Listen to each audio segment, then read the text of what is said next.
Hey, what's up? It's Cute What If? This side. Today we will be seeing what if Deku had crush on Moe Kamiji. Now before we move ahead with the FIC, leave a like and subscribe to the channel for future what ifs like this. There were many reasons why being Izuku Midoriya was suffering. The first was that he just quite frankly didn't have a quirk. The odds of that were incredibly low, especially for his generation. On top of that, the boy had something of a hero complex, in that the one thing he wanted in the world was to be a hero. To the point it was probably going to kill him. The second was that he was, admittedly, rather pathetic. Sure, that was pretty common for a kid, but there was no doubt that if there was a loud noise he was the first to jump. Even if Kaken was just as afraid of scary movies as he was, it didn't matter because Izuku would run first. The third was that he had a crush on someone that was so far out of his league he'd never stand a chance to get anywhere near them. This one was doubly bad because the girl in question was Moe Bakugo, Kaken's older sister. In many ways, Moe was like Kaken in that she was loud, proud, driven, and had an amazing quirk, all things that Izuku did not, but she also had this certain zest to her, a certain way of encouraging people to be better. The way that she called him Deku was a lot different from how Kaken did. Moe had always been nice to him, but the time he realized he had a crush on her was when he was 10. Deku. Kaken growled, hands sparking as the blonde-haired boy advanced towards him, an angry glow in his eyes. How many times do I have to tell you? I don't want a useless Deku like you following me around. Yeah. One of their other friends stepped forward and pushed Izuku in the shoulder. Katsuki said, "Get lost." In all honesty, Izuku didn't really know what was going on. He was just here to play with Kaken like they always did, and no, all of a sudden he was about to be punched. What? I said, "Oi!" A hand descended down onto Kaken's head and squeezed tightly. Behind Kaken stood Moe, her flaming green hair pulled into a pair of pigtails that betrayed her devious glare. "What you think you're doing to Deku? Kaken." She mocked Kaken and pulled him up off the ground by his head.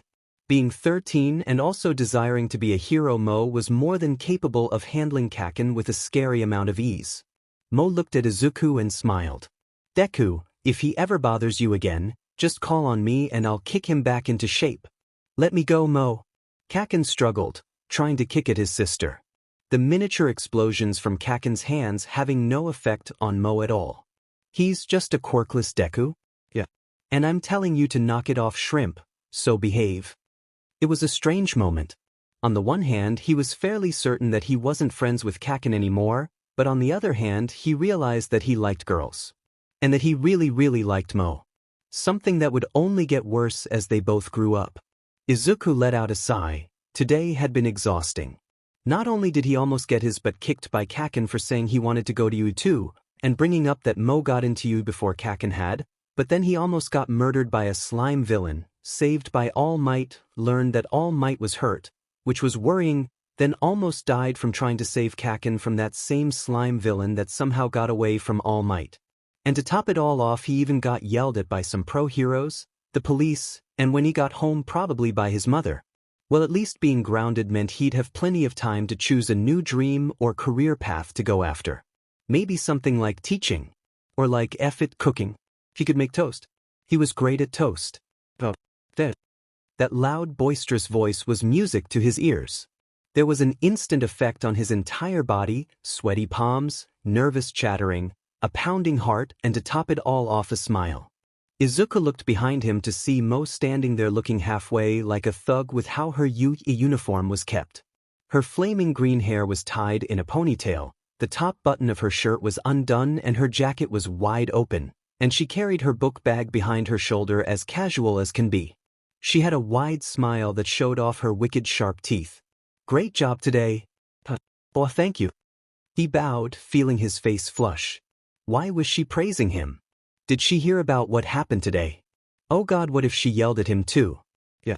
I managed to catch the tail end of it on the news." "You were great and Moe growled and reached around the corner, her face taking on the usual sneer she had whenever her little brother was involved. She pulled Kaken out from behind the corner and glared at him. "Would you get out here and thank him already? Your mopin' is pissing me off." "I'm not going to thank him." "He shouldn't have." Moe grabbed Kaken's head and forced him into a bowing position. Quit being a PP and thank him. Let go of me, you beach. Don't call me a beach, shrimp. I'm taller than you. Not from down there you aren't. Now thank Deku then, I'll let you go be angry until dinner. In many ways, watching the Bakugo siblings fight was like watching pro wrestling. It made Izuku wonder, if he ever got a sibling, would he argue with them like that? It's okay, Moe, he doesn't have to dash. Nah, he does. This dumbass probably thought that he could be the hero and tried to fight that slime and ended up getting stuck. Moe looked up from holding Kaken down and glared at Izuku for a second. So the least he could do is thank your dumb butt for risking your life to save his dumb butt? Even if All Might did end up saving both of you. Gah. Kaken stopped flailing for a moment. Fine. Thank you for being a dumbass Deku. I didn't ask for your help. You're welcome. Was that even a thank you? Kaken flailed and moved away from Moe, stomping back down the street with a very red face. Just don't do it again. I don't need your help. Moe sighed and watched her brother walk off. Seriously need to work on his attitude. Izuku watched as Moe moved closer to him. Now that she was 16 years old, she had gotten more appealing than he remembered. And Kavya. Much more Kavya. Was it wrong that he noticed those things? How could he not? Still, Moe was easily the hottest woman he'd ever met. She was just an inch or two taller than him, but her proud posture made that stand out all the more. She grabbed him by the head and ruffled his hair. Seriously, Deku, thank you for saving Kaken. I know that he's in butt, but I'm just glad someone at least tried. She leaned in close, her face inches away from his, then he felt something soft and wet on his cheek. It was similar to when he went to go see relatives, but this was something else entirely, an embrace on the cheek from Moe. He was never going to wash that cheek again. He felt her breath on his ear, tickling his spine and making his entire body shudder. Seriously, I have no doubt that you could have been a great hero, Izuku. She leaned back and smiled down at him. Seriously, try for UA and go for their management program. I'll even hire you once I'm out on my own. It'll be fun, right? Oh, and you can even be in charge of Kaken's pay. Izuku said through his blush. It was only the years of knowing Moe that allowed him to even make a syllable at this point. He'd work with you? Probably not willingly. Moe ruffled his hair one last time and gave him a one-armed hug that had his elbow pressed into her sitsi. Well, I'll see you around. I need to get going. I have homework and stuff to do. I'll tell Mom you saved my dumbass brother from turning into a badintai and invite you over for dinner. And seriously, get into UA. I know you can. See ya. Bye. He was tempted to follow Moe home, but for some reason he couldn't really move his legs. They always went to Jello after she left. Doubly so this time. Moe believed that he could have been a hero. That he could get into UA was hero management a good job. Why didn't he think about applying to the non-hero courses at UA before? Oh right, because he wanted to be a hero. For I am here. All Might came bursting around the corner. Of all the people at the scene, only you, cowardly quirkless you, made the difference. You're the one who made me act. Moe pressed her back against the corner of the stone wall, smiling as she heard All Might recognize Izuku for his heroics. No doubt Deku was having something close to a nerdgasm just from being near the #1 pro hero. She came back to tease him a bit more, but now, she was staying with the express purpose of eavesdropping. There's something that's said about top heroes when they were still students. Most of their stories are linked by one line. My body moved on its own before I could think. All Might's voice was raspy. If she hadn't seen him switch into that skinny form moments ago, she wouldn't have believed the change in the slightest. And you did the same thing. Of course Izuku did. He always had more of a heroic and kind heart that Katsuki did. Hell, Izuku was more heroic than at least half of her class. That was why she was going to hire him when he graduated so he couldn't get himself killed. Probably. Okay, it was a rocky plan. You can become a hero. All Might shouted. You're the one who's worthy to inherit my strength. The flying nugget. What was All Might talking about? It's a simple matter of whether or not you'll try your damnedest to absorb my power. All Might stopped shouting for once, and she heard bits of what followed.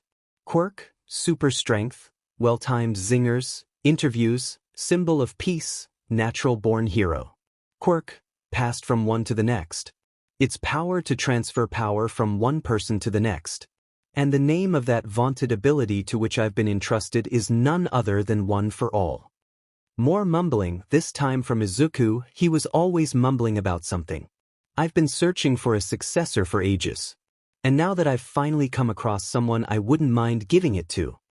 All Might went on. You were more heroic than any of those other heroes there. So what do you say? Will you become my successor?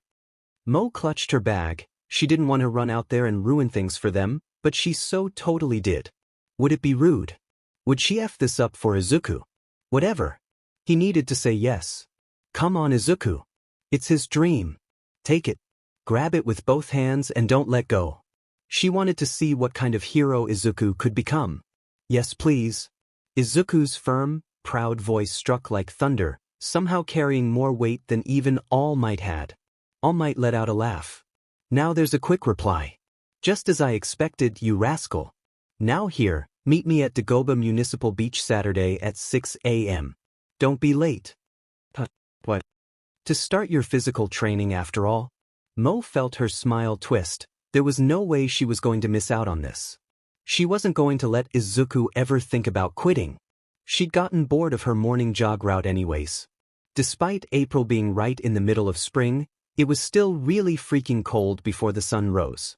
Part of him was grateful for how the cold air felt on his burning muscles. Ever since All Might came bursting into his life, he hadn't had a day where his muscles weren't sore and weren't on fire from actually being used for once. The cold air that filled his lungs stung just as much as it soothed. But really, it was the fact that he was up before the sun was that really seemed to hit the hardest. Despite getting 8-ish hours of sleep, he was still tired just by looking at his alarm clock and seeing the big ol' 5:00 staring back at him. That gave him enough time to do his jog, then get home to eat and shower before school. Then after school, he would meet up with All Might to clean the beach. His muscles groaned and he was reminded of his soft, safe spot in bed. He wanted to quit. He wanted to go back to not waking up at 5 in the morning. But he wanted to be a hero much, much more. He wasn't going to quit. He was going to prove to All Might that he had the, what exactly did All Might say he needed to have for this? No, All Might wasn't that old. Was he? It didn't matter. Whatever All Might wanted him to have, he was going to have it. Moe stood underneath a street light, bathing in its light even as the stars began to fade with the rising sun. Her flaming green and yellow hair was pulled into a ponytail with embers of flame flying upwards with her every movement. She was wearing tight red and black camo leggings, short running shorts that didn't even go halfway down her thigh, and a white shirt that proudly proclaimed to the world, "Thick thighs save lives."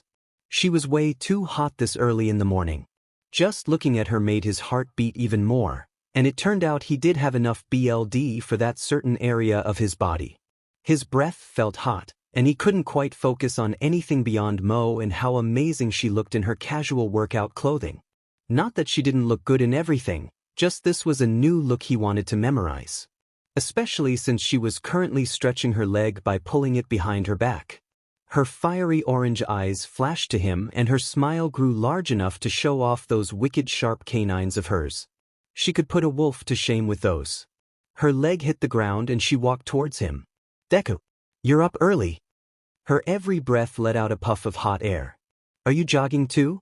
She stood in front of him, back of her hands on her hips, out, her usual prideful stance already refreshing his stamina. She patted him on the shoulder, just rough enough to remind him that those muscles were sore too. Yeah, he nodded looking at her. I kinda started a bit ago. That's good. You're finally starting to take things seriously. Moe slapped his shoulder again. And again. And how was she so peppy this early in the morning? She seemed like the kind of person that would murder her alarm clock if it made a peep before sunrise. Do you do this every day? Yeah, well, except the weekend. He spoke word by word, his hot and heavy breath forcing him to talk slowly. It really felt like his lungs were completely on fire at this point, along with his cheeks. His whole body. I work out then. That's great. I guess I gave you some real motivation, huh? She moved to his side and gave him a sideways hug that had his elbow pressing up against her. His soft. Very soft. Even through the fabric. And it looks like I got myself a jogging buddy. Ah. Izuku looked at her wide-eyed. I what? Someone you jog with? I've been jogging every morning before I go to you. I guess we just missed each other. But now we can meet up here and help encourage each other. Come on. She smiled so easily. What do you say, Deku? Think you can keep up with me? Not in a million years. I can try. He swallowed, the air grating against his throat. She clapped his back again. Great. Now come on, I can show you some stretches real quick, then we can start the jog. She guided him to the street light and flung both of her arms behind her back, thrusting out her ct. It sounds like you're having a bit of trouble breathing, so we need to stretch your diaphragm. There was no way that Moe didn't know that she was all but sticking her ct out at him. Wait, she did that a lot anyways. There was just something about the way she walked that had head high, shoulders back, his tea out most of the time. She had such an amazing posture, especially compared to Kaken that stalked everywhere like a wolf on the prowl. Meanwhile, Izuku was fairly certain that if he kept up his posture, his shoulders might fuse into a shell for him to hide in. Like this. Izuku mimicked what Moe was doing and tried not to be distracted by how busty she had gotten. It happened over winter just over a year ago that Moe went from the tall skinny girl to a full-figured woman. And he needed to not be staring at her. Yeah? Moe bounced. Just like that, now breathe in deeply. For about 5 minutes, Moe lead him through her usual stretches, and then they were off. His muscles were screaming at him as he stubbornly tried to keep pace with Moe. She made jogging look so easy, like it was nothing more than fast walking, and she looked great doing it too, especially her butt, which he might have been staring at the entire duration of their jog. It was a good motivator. Not only was Moe moving faster than he was before, but they were already going for long as well. His feet hurt. Actually, his whole body hurt. But he was going to keep up with Moe. He needed to. And once he completed his training with all might, he'd even be able to keep up with her as a hero. So, Moe called, flashing him a grin that tore his eyes upwards. What would your hero name be? Like, just hypothetically, you had to think of that, right? How could she jog and talk at the same time? He could barely jog and breathe, especially going at this pace. He was going to fall asleep in class, wasn't he? I don't know, he said honestly. Well, he did know, but all of the ideas were far too embarrassing to ever see the light of day. All of them were All Might based, but there was no way he was going to call himself All Might too. Especially not in front of Moe. How about Deku? Really? Our nickname for you. Moe spun around somehow, keeping pace, and shrugged at him, her large toothy grin giving him strength he didn't know he had. You know Katsuki says that to insult you. I just kind of think it's cute. I know, but as long as it's your Deku, and not Kaken's Deku, I think I'd like it to be my hero name. He managed to breathe out, nearly tripping over nothing as they made a corner. My Deku. Moe came to a slow stop and started to stretch and face him. Wait, did he know this street? It was his street. How did they end up here? Well, that sounds good. I like it. Her smile made him blush all the more. My Deku. It's just, the way you say it, dash, I'm teasing you, dude, chill? She clapped him on the back. Oh, okay. He took a deep breath and let the early morning sun bake some of the cold off of him. Oh, but what's your hero name? Oh, that's easy. It's Burnin. 'Cause I'm smoking hot, and on fire. Double whammy and all that. She pulled out her wallet and flashed him a card. It was her hero license. It had her hero name on it as well as a picture of Moe in her hero costume. She looked mildly insane in it. But that was just normal for her. Probably. Did he have a crush on an insane woman? Oh, but hey, since we're jogging buddies now, let me see your phone. It's about time we got each other's numbers right. A girl's number in his phone. And not just any girl's number, but Moe's. He almost fainted on the spot. Moe. A blur of blue hair crashed into her with the kind of force that only a very excited Nijire Hado could muster this early in the morning. The short blue-haired girl held onto her tight, resting her chin on Moe's knee and looking up at her with star-filled eyes. Hi. Moe rolled her eyes and patted Nijire on the head. Hi, Nijire, where's you? Seriously, where was this girl's keeper? An unsupervised Nijire was a danger to society. She's out sick today. Nijire's hands flopped helplessly on Moe's upper arms. I need to get her homework. Thanks for reminding me. How did this girl get better grades than most of their class? Nijire was ranked 3rd, while Moe was ranked 4th. Well, you should probably do it after class, right?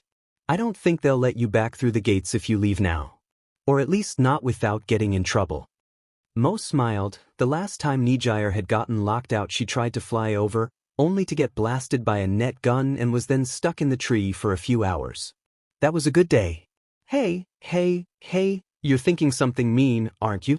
Nijire finally let go and pressed her finger into Moe's cheek. Moe slapped the finger away and looked up at the UA building. Next year, Izuku would be going here along with her little brother. Probably, he might need a shock collar. I'm always thinking something mean, Nijire. Nijire stood straight behind her, book bag behind her back. I don't think that's true. You're a nice person, Moe, but hey, you seem happier all of a sudden. Did something good happen?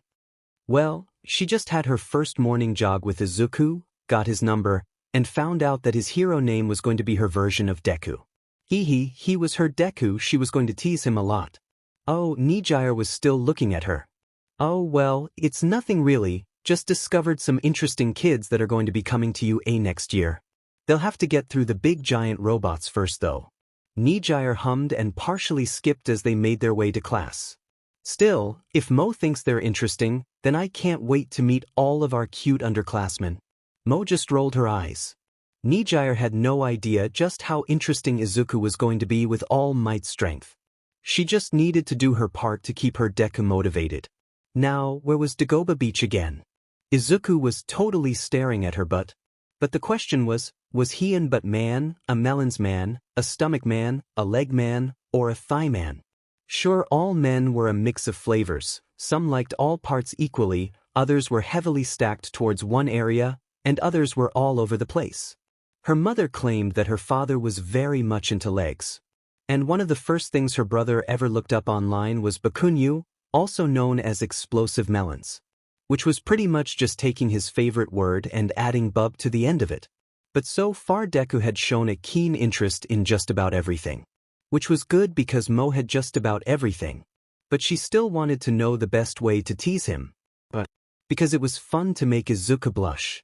Moe stopped enjoying the feeling of the early summer morning. The sun was still low in the sky, and the chill of night was mingling with the warmth of day that made jogging feel so much better than normal. For the past few months Izuku had been keeping up with her and it felt great to have a jogging partner, but now it was time to kick things up a notch. All right, Deku? She turned to him, grabbing onto the bottom of her Mega Milk's tank top and fanning her stomach. Izuku's eyes flashed to her exposed stomach for just a moment. His face was red from running, and his breath was heavy.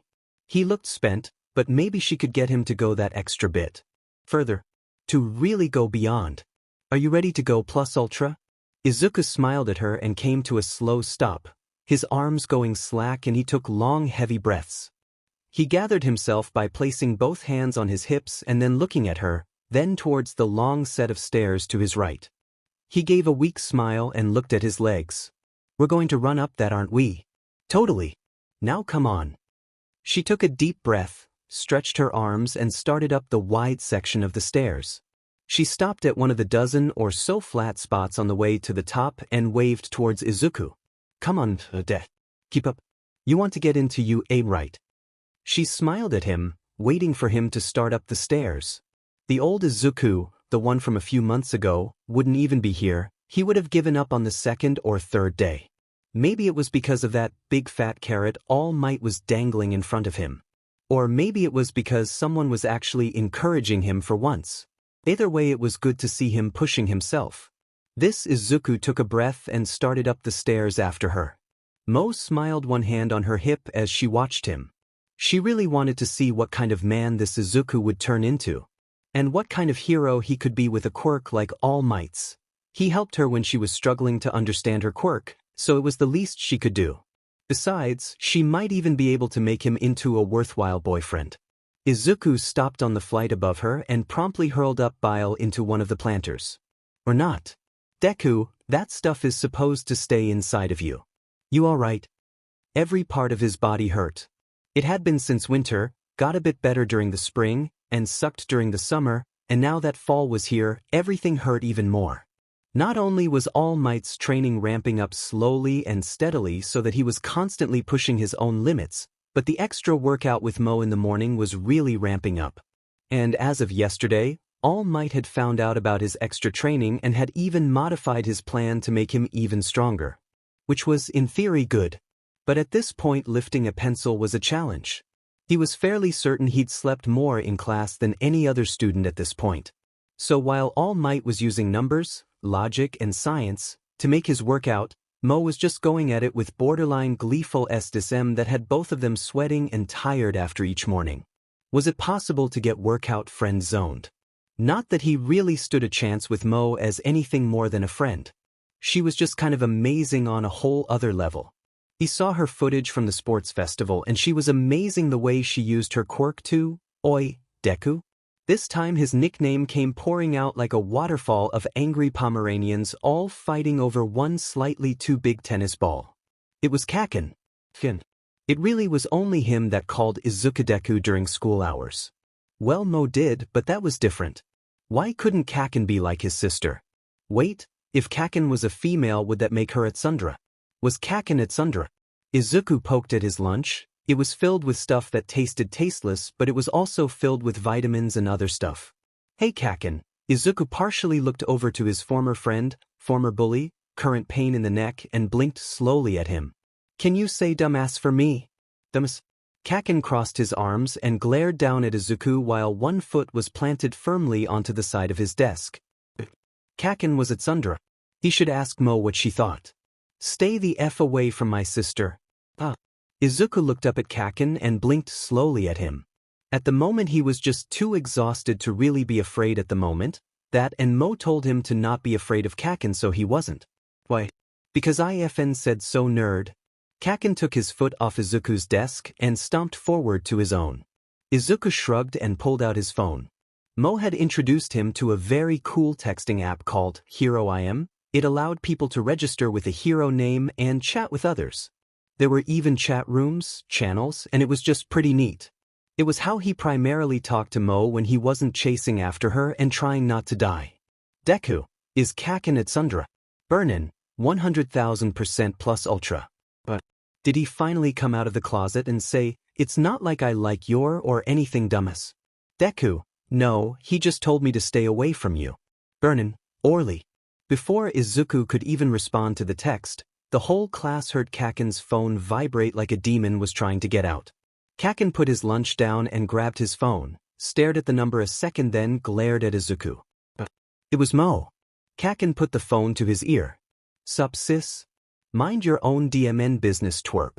Or I'll shove my foot so far up your butt that you'll dash. Kaken hung up and placed his phone face down on his desk like he was hiding from the screen. It was at times like this that Izuku was reminded that when Moe wanted she could be just as loud, violent, and vulgar as her brother. Thankfully, she was only really like that to Kaken. Maybe. He really didn't know how she acted around her friends. Honestly, he had been on autopilot ever since he woke up that morning. Some part of him knew that the entrance exams were today, but it was like his body was just burning with the longing to see everything through. His stomach was in knots over what would happen if he failed at the beach, over what would happen if he failed the entrance exam, or what would happen if All Might's quirk just didn't like him. There was so much that could go wrong. But he needed to keep going. Even as he could feel every single muscle of his body screaming at him to calm the F down. But he couldn't. He wanted to prove to All Might that he was the right person. He wanted to see Moe's face when he showed up in the hero course with his own quirk, ready to try and be a hero. Which was at least half the reason why once he gathered the last of the scrap off the beach, he climbed on top and F screamed.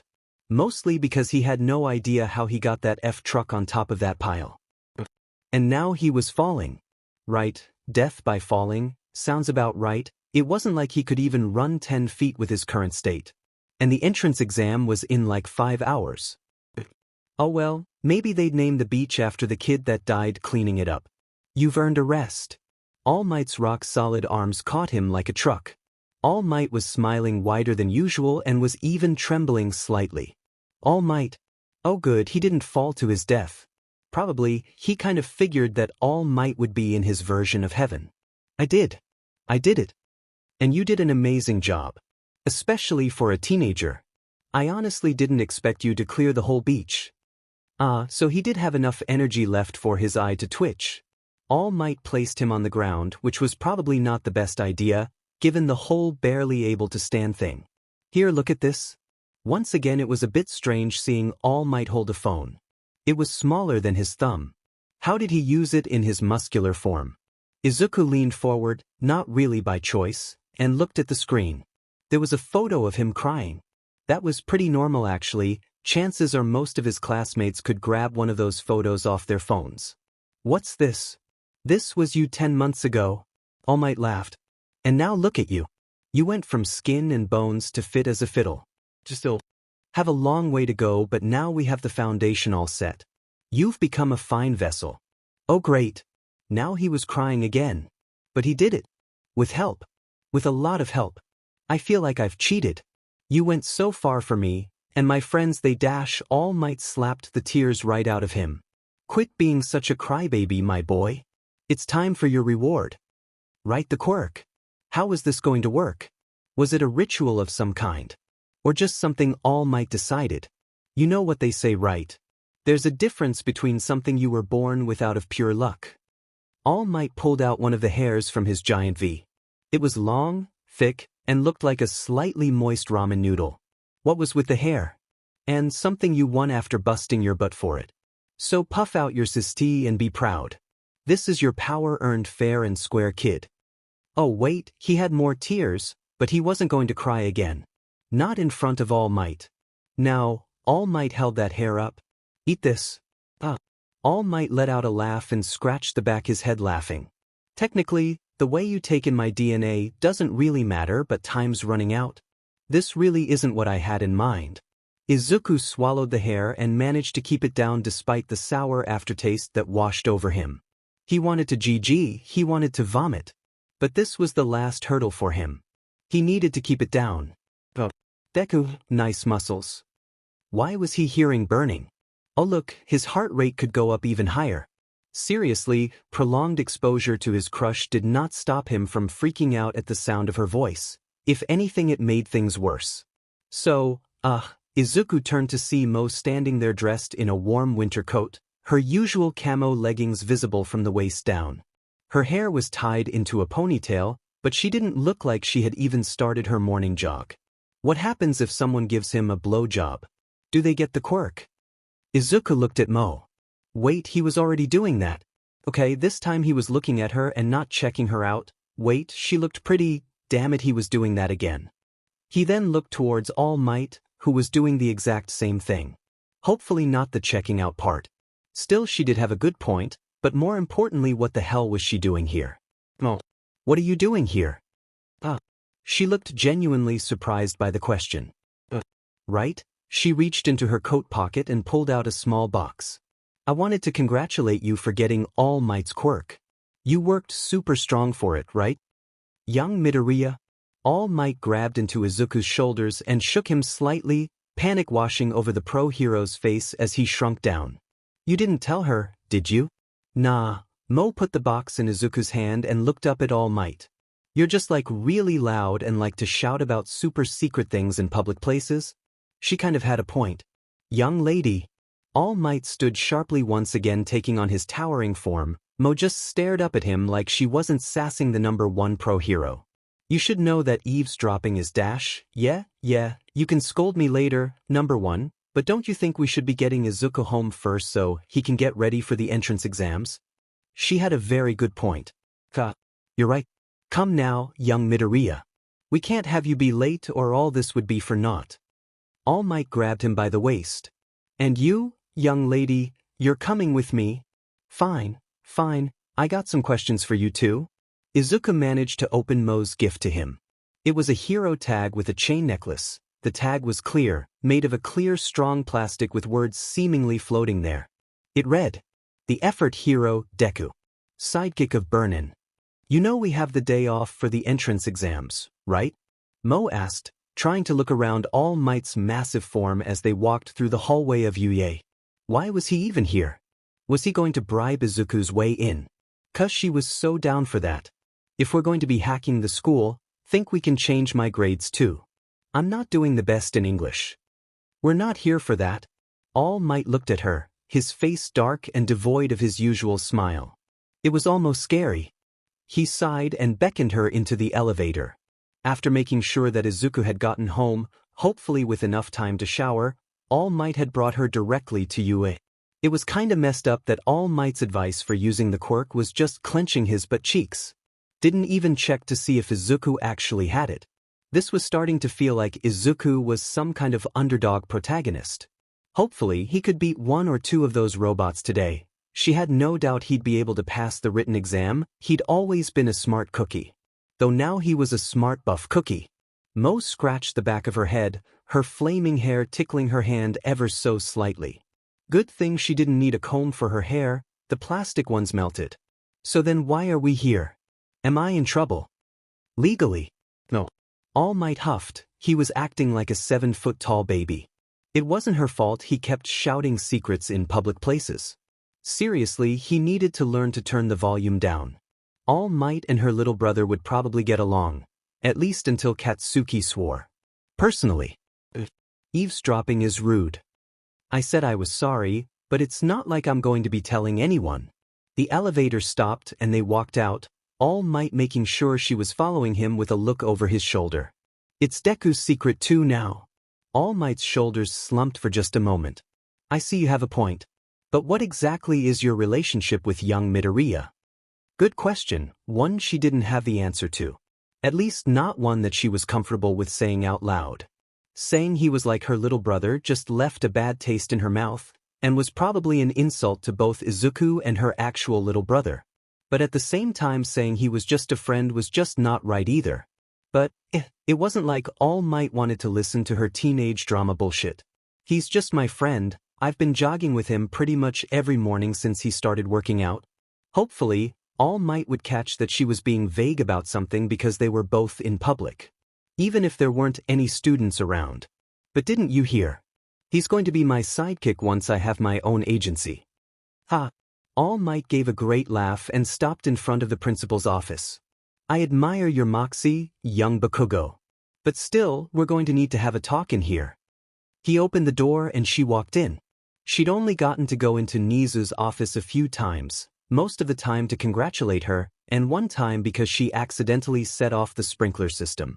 The office was normal, which was strange because the person currently sitting at the desk in a booster seat was a rat bear dog thing.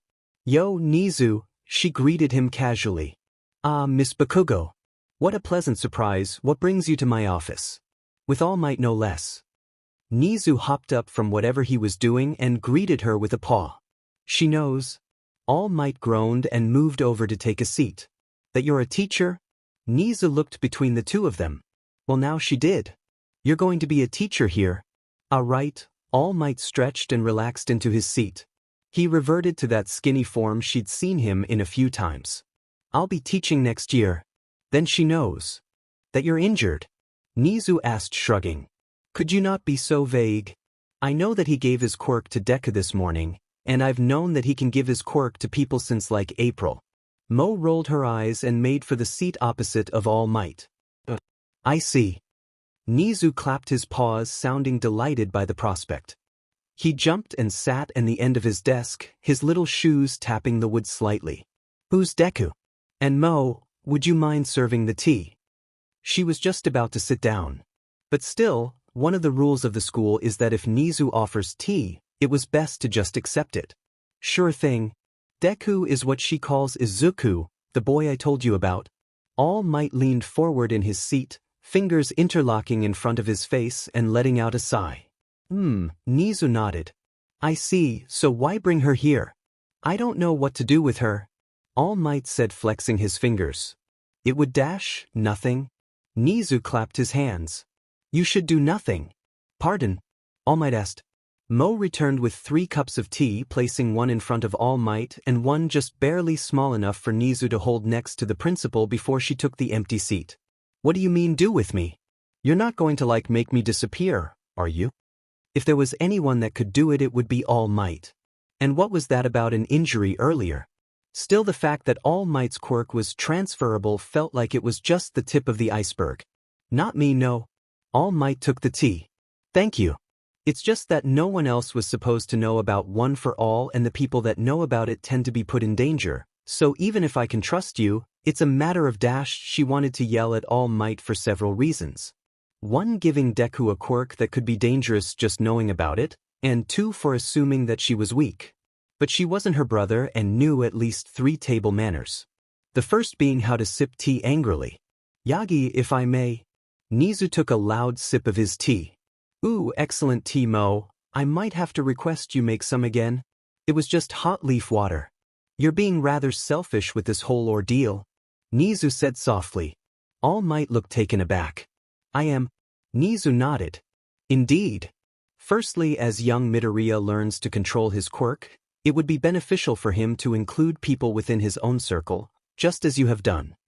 All Might started to blush. They'd probably yell at her if she tried to take a picture, even if it was just to show Izuku. I see what you mean.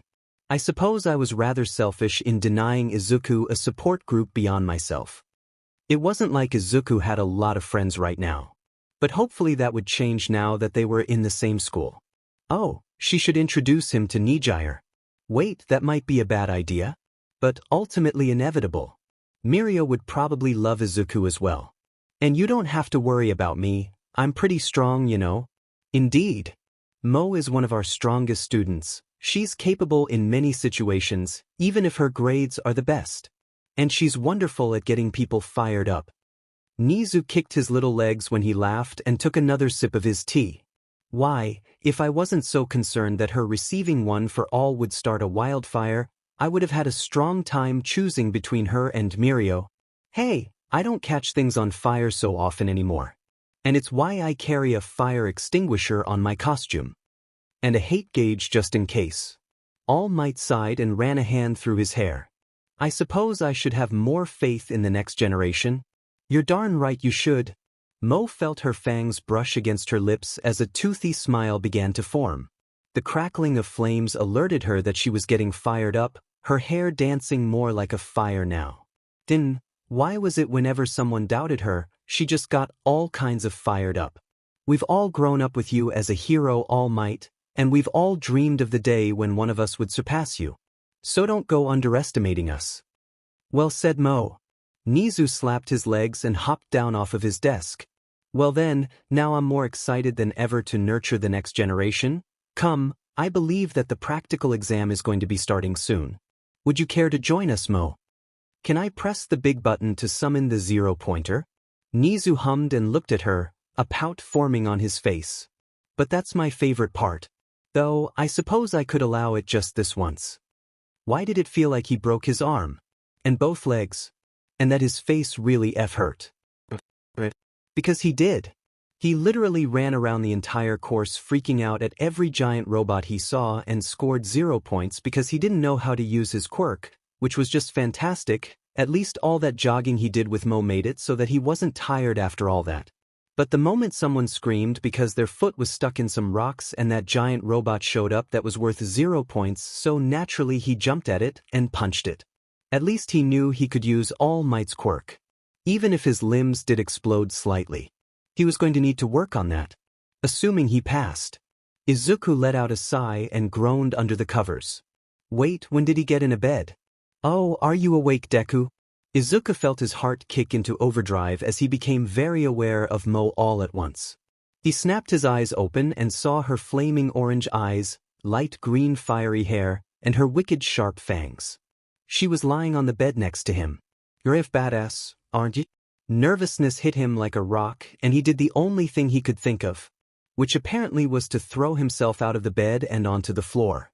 Moe, what are you doing here? Oh, I'm just here to make sure you get home. Moe swung her legs over the bed and grabbed his hand, pulling him to his feet with a great deal of ease. And I wanted to be the first one to congratulate you on getting accepted. Oh, right, the entrance exam. I didn't actually pass though. I don't think I did good on the written exam, and I mean I didn't score a single point during the dash. She grabbed his shoulder and pulled him into a sideways hug. Maybe not, but you totally did smash that giant 0-pointer to bits. It was honestly kind of hot. I'm sure if there were any girls around when you did that they would have instantly developed a crush on you. What? You saw that? Wait, really? I mean, I destroyed my arm and... He looked at his arm and saw that it was whole. What happened to my arm? Recovery girl happened, you dork. You know she works at UA? Moe pushed him back and bit, then snagged his arm. And yeah, I also saw your final score. You're so getting in. Now come on, let's celebrate. But how did he pass? A phone call is here. A phone call is here. A phone call is dash. Part of him was grateful that someone was giving him a break from all of this acting. It was so stressful trying to keep up his all-might appearance for so long, especially in front of cameras. Why did he agree to do all of the hero course acceptance letters again? But he was also annoyed that he would have to redo the shoot. Sorry. He waved towards an amused-looking Nizu and moved off the stage for a moment. I am answering the dash. Where the F are you? The voice sounded familiar, mostly in the tone. It wasn't angry, just demanding and sassy. Hadn't he met someone like that recently? A female. Who is this? And how did you dash? This is Moe. Oh, the fiery-haired girl that overheard his conversation with young Midoriya multiple times. And Nizu gave me your number, Inen rat. Toshinori gave Nizu a stern glare. Nizu just waved. Moe, what can I do for you? I'm dash. Why aren't you out here training Deku? Why did she keep interrupting him? Oh well, I'm rather busy and it'll be a month before the semester starts and dash. You are aware that his arms explode when he uses his quirk, right? That kind of seems like something that might need to be ironed out before the semester starts, right? Like that's kind of vital. So again, where the F are you? Why the hell was she so scary? Look, Miss Bakugo, I'm rather busy at the moment and a bit of dash, Fine, I'll do it myself. It's not like you even gave good advice. Clench his butt cheeks and scream justice. Really? Well, if you want to join us, we'll be at that beach trying not to make Deku's limbs explode. She hung up on him. Izuku really had someone terrifying looking out for him, didn't he? Also, he was fairly certain that phone call did more damage to his pride than the fact that he'd be having to retire soon. Moe was kind of terrifying when she was mad. Especially the way her hair went from being made of fire to being something like an inferno. It was also terrifying how she casually called All Might and started yelling at him. Most people wouldn't think that yelling at All Might was a good idea. She had showed up to his house early in the morning and dragged him out of bed to go back to training. Logically, it made sense, as even though the entrance exam was over, he still have a lot of work to do. He had kind of hoped for a day or two off to just relax and stress about everything that happened, though. But Moe said no. His limbs were exploding and that was kind of an important thing to resolve as soon as possible. Which again made sense. So now here he was on the beach that he was sick of seeing, watching Moe tie her hair up into a ponytail with one hand while she continued to dial on her phone like a pro. Today she was wearing a brown shirt that said thicker than a Snicker, and once again he found himself agreeing with her choice of clothing. She had on a pair of butt shorts that were probably shorter than the boxers he was wearing and flaming leggings that were snug on her. Needless to say, that was about all the motivation he needed to get out of bed, get dressed, and come to his personal hell again. Really, he had no idea what Moe had planned for him. Moe looked at her phone one last time and put it into her bag. Alright, so All Might's busy. She put on the fakest smile she could, her hair starting to flare up again. Moe sighed and calmed herself by jumping in place and stretching slightly. She was bouncy. After a brief stretch, she smiled at him, hands on her hips.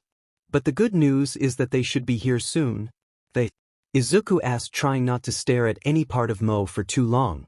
Even looking at her eyes too long made him feel like he was being teased in some new and exciting way. Who's they? My lunatic classmates. Specifically the guys I went with into the top 4 of the sports festival last year. Moe gave him a thumbs-up pose and swelled with pride. They call us the Elite Four. Like Pokemon. Her pride vanished in an instant, her shoulders slumped and she kicked at the sand. Damn it, now we need to think of a new name. Moe grabbed at her hair and leaned over. I knew I shouldn't have let Nijire pick the name. Is Nijire one of the Elite Four? Izuku asked, smiling. Moe glared at him, killing his smile in cold blood. Don't call us that anymore. You ruined it for me. Sorry. Jump back. She smiled at him. Oh my, Deku, are you afraid of little old me? She moved forward and cupped his cheek. It makes me so happy that I can still make you jump even though you now have All Might's quirk. I wonder how long I'll be able to tease you so easily. For the rest of his life if he was lucky. I am. She stepped back laughing. Chill Deku, chill. Who knows, maybe your arms explode because you're so high-strung a breeze could set you off. And whose fault was that? Okay, maybe a bit of it was his, but there was only so much teasing he could take. So, who are the other your friends? He managed to ask, his face already feeling hotter than it would have during a workout. She had been so close then. And how were her hands so smooth? Why was she so pretty and active so early in the morning? Did she not sleep or anything? Oh, right, well, besides me, there's Tamaki Amajiki. He's kind of like you in that he's nervous, starts to sweat if you make eye contact for more than a few minutes, and is just a nice guy. His quirk is awesome, and I think you'd have a field day talking his ear off. Moe counted down on her fingers.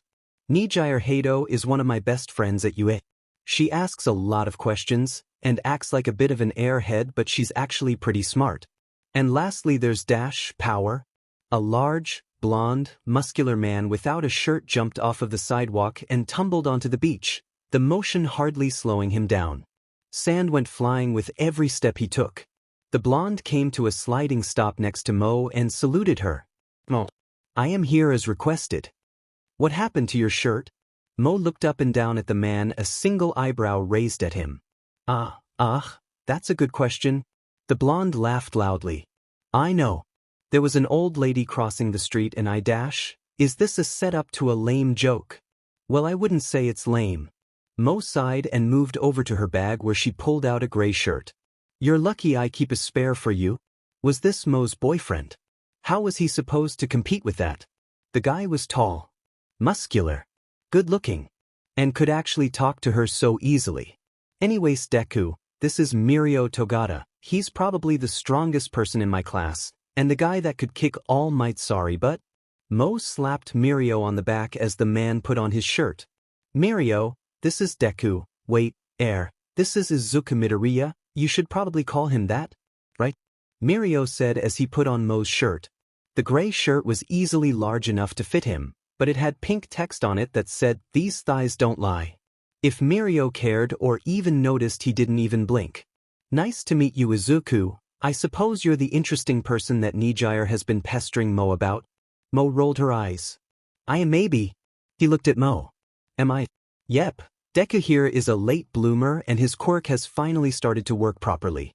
Moe placed a hand on her hip and gestured towards Izuku while looking up at Mirio. He already passed the entrance exam, but not only does he have no idea how to fight, but when he uses his quirk his arms explode. "That sounds painful." Izuku nodded. "It only hurts until I pass out. But that's not actually his quirk. It's a..."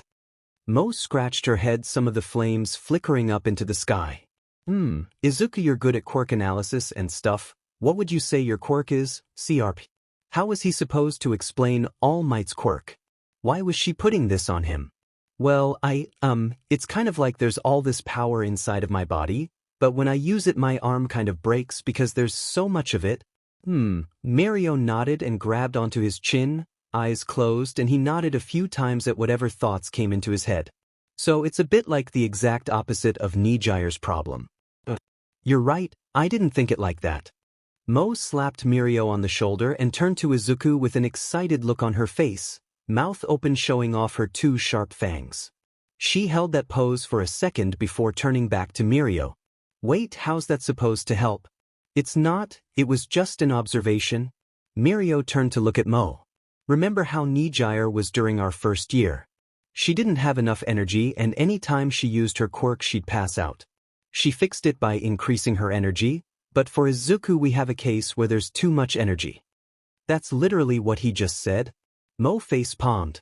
"Deku, you're a nerd. Have you tried to analyze the F out of your own quirk yet?" "Analyze?"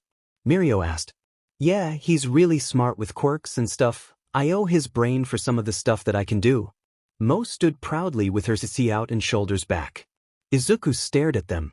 Moe had a point. He had spent so much time analyzing All Might's quirk, Countless hours of his nights were spent watching old footage trying to get an exact measurement of All Might's quirk, trying to guess what exactly it was.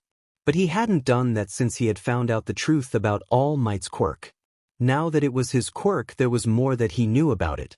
So wait, if his quirk had too much energy stored so that going all out would make it so that he could break an arm, then he needed to work on lowering the amount of energy that he could draw. But how did he do that?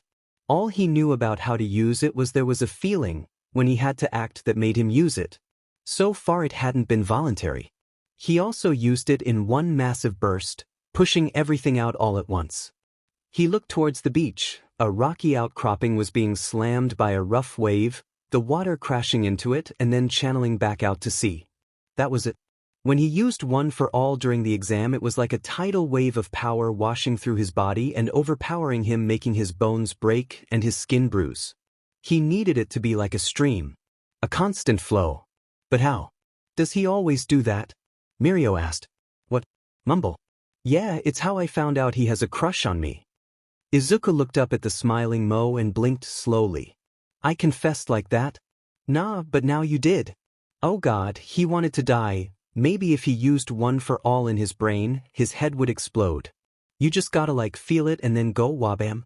Having Nijire Hado of all people explain to Izuku Midoriya how to use a quirk that neither one of them fully understood was probably a mistake.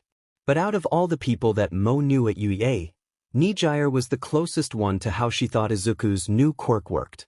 They both drew energy from somewhere inside of them and used it.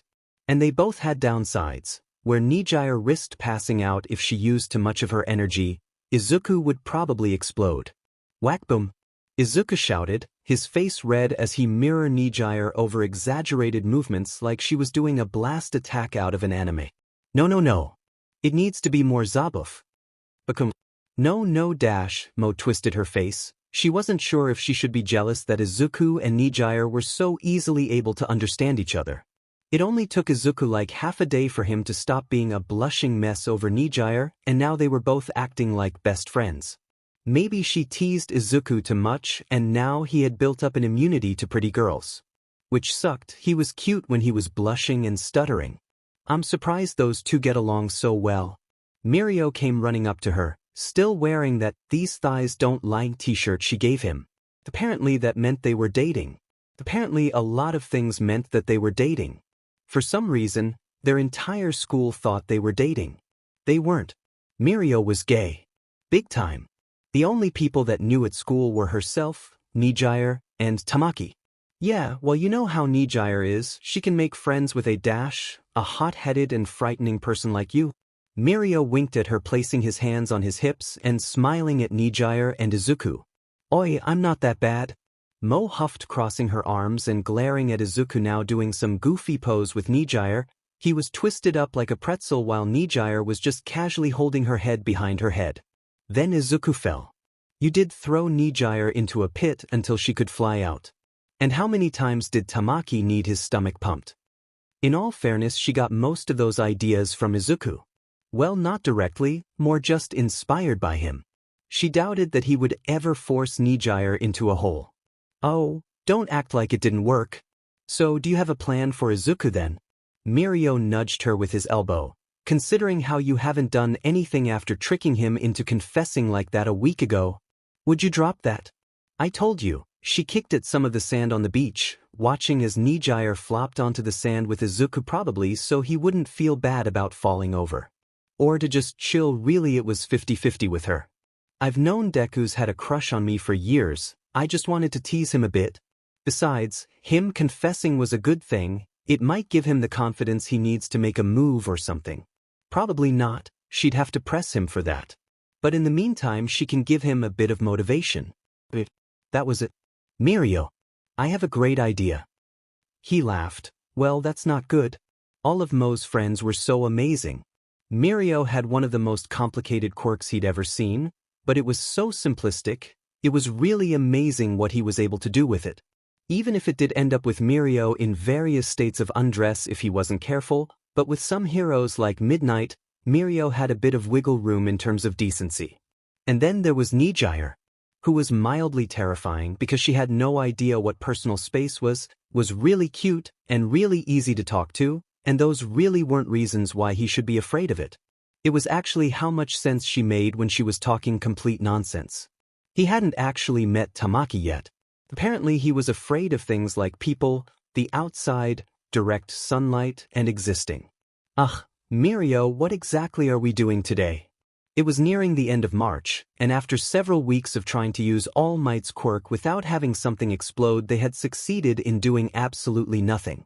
Well, Izuku had gotten his butt kicked more times than he cared to count by Mirio and a handful of times by Nijire as part of Moe's impromptu and random training program he had been dragged into.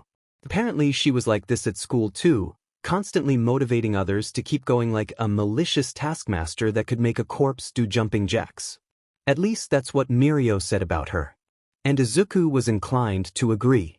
Mirio jammed one of the two poles into the ground, wiggling it firmly in place until it was level and then looked up. Apparently we're playing volleyball today. Okay, Izuku shoved his own pole into the ground, making sure that the net between the two was nice and taut.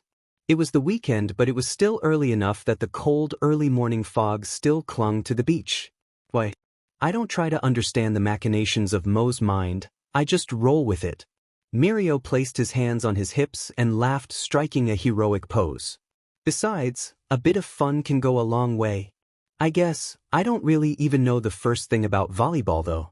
Izuku grabbed one of the support wires for the pole and pulled it taut, and dug it deep into the ground a few feet from the pole's base. Achoo! The very cute-sounding sneeze of Nijire Hato drew both boys' attention up the beach. Nijire was wearing a large sweater that went all the way down to her bare legs. She sniffed and rubbed her nose with her sleeve, then yawned with her whole body. Sorry, I needed to sneeze. Then there was Moe. She was standing in a black sports bikini bottom that left her pretty much all of her thighs exposed. Her stomach was likewise exposed, displaying her definition and strong work in keeping up with her workout. Her CV was contained in a black sports BR with orange flames on it that said "Burnin' Hot." Under her right arm she held onto a black and green volleyball. Holy F, it's cold. Moe swore, her entire body shaking for a moment. Her hair flared for a moment and then grabbed the volleyball with both hands. I should have waited for F summer. Yeah. Nijire cheered, throwing one hand up into the air, showing more of her own thighs. Can I get dressed now? Later. Moe winked. But first, we're going to warm up with some volleyball. And we're going quirks free. Oh.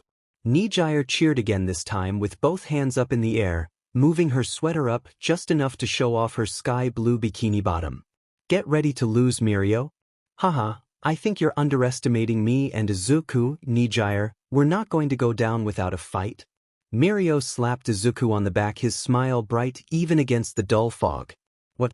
But I don't even know how to dash, Deku. Moe threw the ball at him, a small explosion of flame coming out from behind the ball to give it a bit of extra speed. If you manage to score a point, I'll give you an embrace. How does that sound? Even with his growing blush, Izuku couldn't help but smile. Moe was really good at motivation. All right, desperate. That was his current situation.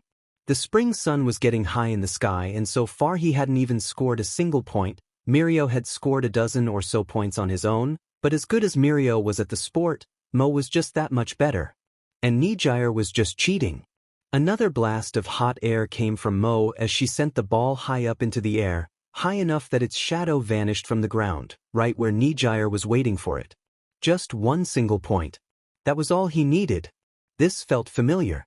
That same desperation he felt during the exam as he ran around not knowing what he could do, trying to feel any part of All Might's quirk inside of him. But now he could feel it. Looming just behind his every action he took, an immeasurable amount of power slumbering. If he tried to take just a bit, the beast would awaken and go rushing forward, trying to squeeze out of a small hole and bursting the dam. Nijire spiked the ball from up high. Using her quirk, it spiraled around like a helix of pain, the ball actually warping from how fast it was going when powered by her quirk. And it was coming right towards him. He held his arms just like Mirio had showed him and received the hit. The impact stung, like he had just gotten beamed by a baseball. His muscles screamed at him, his bones groaned, and his entire body was shaken. The ball went flying up towards Mirio. Was that enough? Could Mirio spike that? Wait, what was Mirio doing? Mirio stayed on the ground moving to just under where the ball was about to land and received it, serving it up high. Izuku. That BSRD. How the hell was he supposed to spike a ball like that? His legs were burning just from receiving Nijire's spike. His legs moved on his own, the muscles still screaming at him for even agreeing to this in the first place. It was just like that first couple of days of jogging with Moe. Damn it.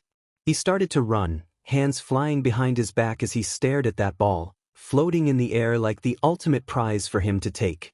It was so high up. He jumped, all but flying through the air with his hand outstretched behind him. The beast had woken up, gathering its senses and looking for a way out, any way out. So he gave it a way out. Everywhere. Every part of his body was now a way for it to flow out. He got to the ball, ready to hit it with all his force. He saw Moe, her fangs showing as she stared at him with her flaming eyes, her green hair blazing on top her head like a bonfire of life. Her legs were planted on the ground, legs spread wide as she was prepared to receive his spike. Then he'd just have to hit it harder than she could block. He put his all into that swing and hit the ball strong. His hands stung from the force.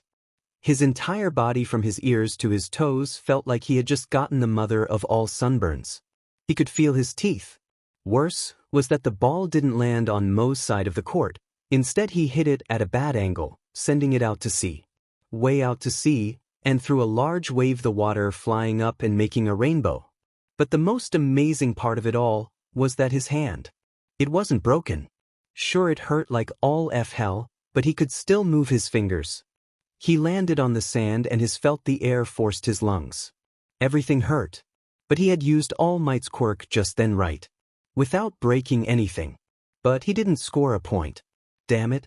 Well, you're still moving, so I guess you didn't break anything. Moe stepped over him, running a tongue over her teeth, both hands on her hips. She looked hot from this angle. How you feeling, Izuku? Did I score a point in volleyball? Nope. I think you just hit the ball across the bay. She leaned down and grabbed onto his hand and pulled him to his feet. But you totally scored at least one badass point. Which I guess counts. Somehow the embrace against his forehead made everything feel better. Win the sports festival and I'll give you a real one. Moe let out a long yawn and stretched out onto the roof of one of the UA buildings. Was she allowed to be up here? Did she care? Also no. Was it one of her favorite spots in UA? Not really, it just overlooked one of the track fields, the one that Aizawa was probably going to skip orientation to test his students at. She couldn't wait to find out who else was in Izuku's class and watch him wipe the floor with his quirk. And he better. They put in a lot of work to make sure that his limbs wouldn't break every time he tried to save someone. And knowing Izuku, he'd probably try to save someone even when they didn't want to be saved. A trait that was both admirable and annoying. If he does well, maybe she should give him a reward. Maybe a selfie. That might be a good idea. What kind of selfie? Lingerie. Nah, at this point that might kill Izuku. Swimsuit. Maybe once it was warmer after the sports festival. She did need a new one though. She should send him a pic of her hero costume. He'd probably like that. Give him a bit of eye candy and let him geek out about her costume a bit. Wait, what was his costume going to be? Now that she thought about it, maybe that wasn't the best idea. She'd rather just surprise him with it in person. It was bound to happen soon. Like tomorrow, after she guilt trips All Might into letting her be his Inizu was down for it. That rat was always down for a little bit of chaos. It was amazing. She should go shopping for a dress or something and ask him what he thought. That'd be good, right? Was she using her body too much? Probably. So what are we watching up here? Nijire, with little to no warning, or even an indication of how she found Moe, plopped down right next to her. Behind Nijire, a very timid Yuyu was followed suit. Aren't you two going to get in trouble for skipping class? Moe asked, looking between the two girls. Generally speaking, wherever Nijire went, Yuyu either knew about it, wanted to know about it, or was there. It was kind of adorable. I asked Sensei if I could watch the new kids because they weren't at the ceremony, and then I asked Yu Sensei if I could borrow her for a while and they said yes, and now we're here. Nijire hummed, kicking feet against the ground. How are you here? Ditching. Yu leaned forward. Don't you have like perfect attendance or something? Wait. She did. Too late to worry about that now. Your hair's doing the burning thing. Yu commented. More than usual. What? Can't a girl get fired up? I want to watch the newbies get roasted by Aizawa-sensei. She's just excited because her boyfriend is down there. Nijire smiled ear to ear. The sheer smugness she had for knowing something was eye-rollingly great. His name is Izuku and he's cute. I think you'd like him, Yu. He's also super strong. His quirk is like mine, but instead of going pew, he goes bam. You're dating a freshman? Yu asked, one pierced eyebrow raised.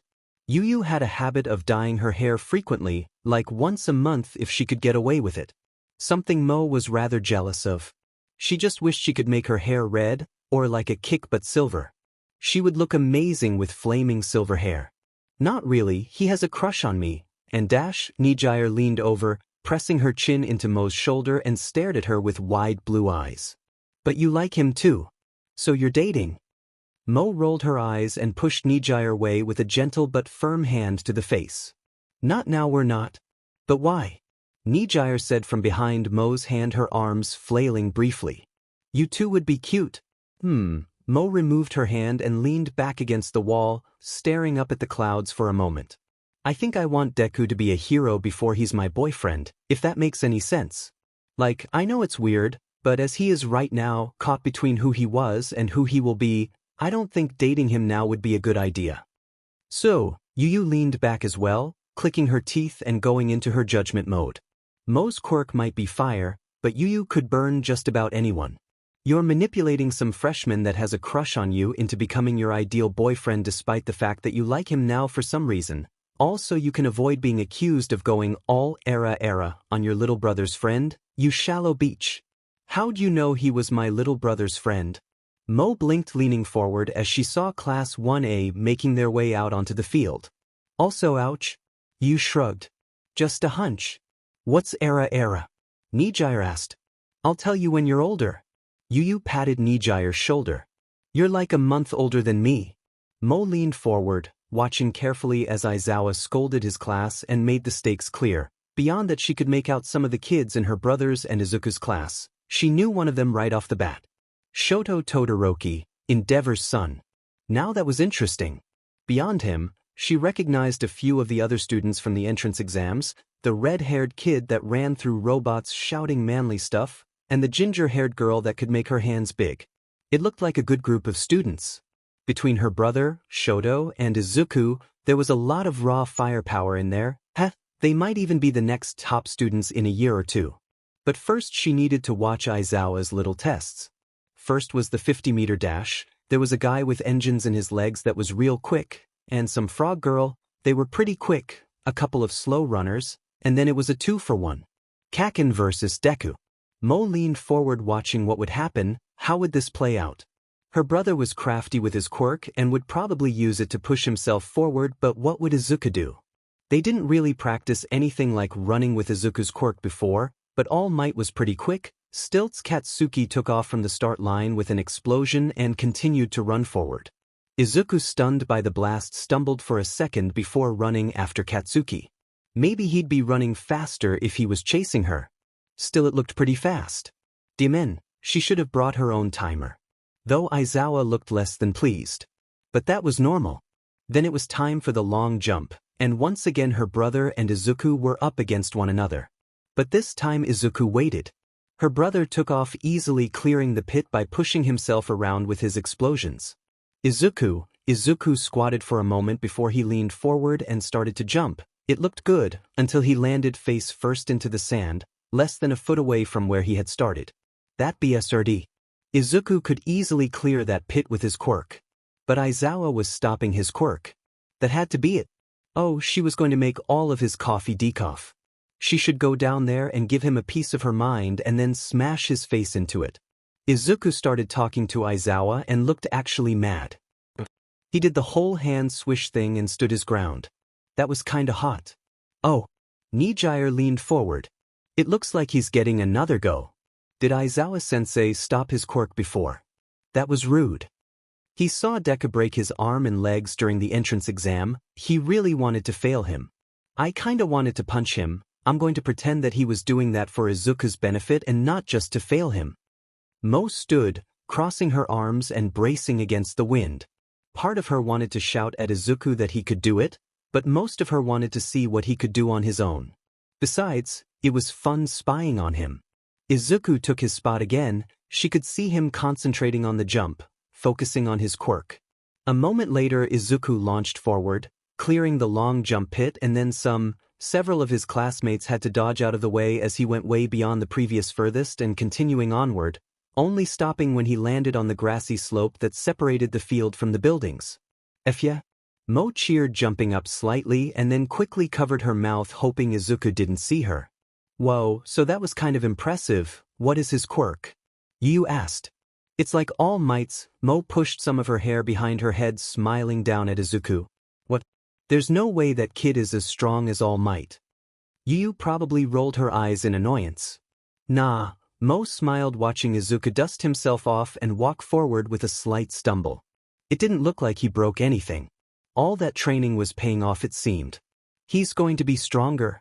And then she saw her firecracker of a little brother making an butt of himself by charging at Izuku with fire in his hands. Deku. Well, it was time to perform her sisterly duties and kick her brother's butt.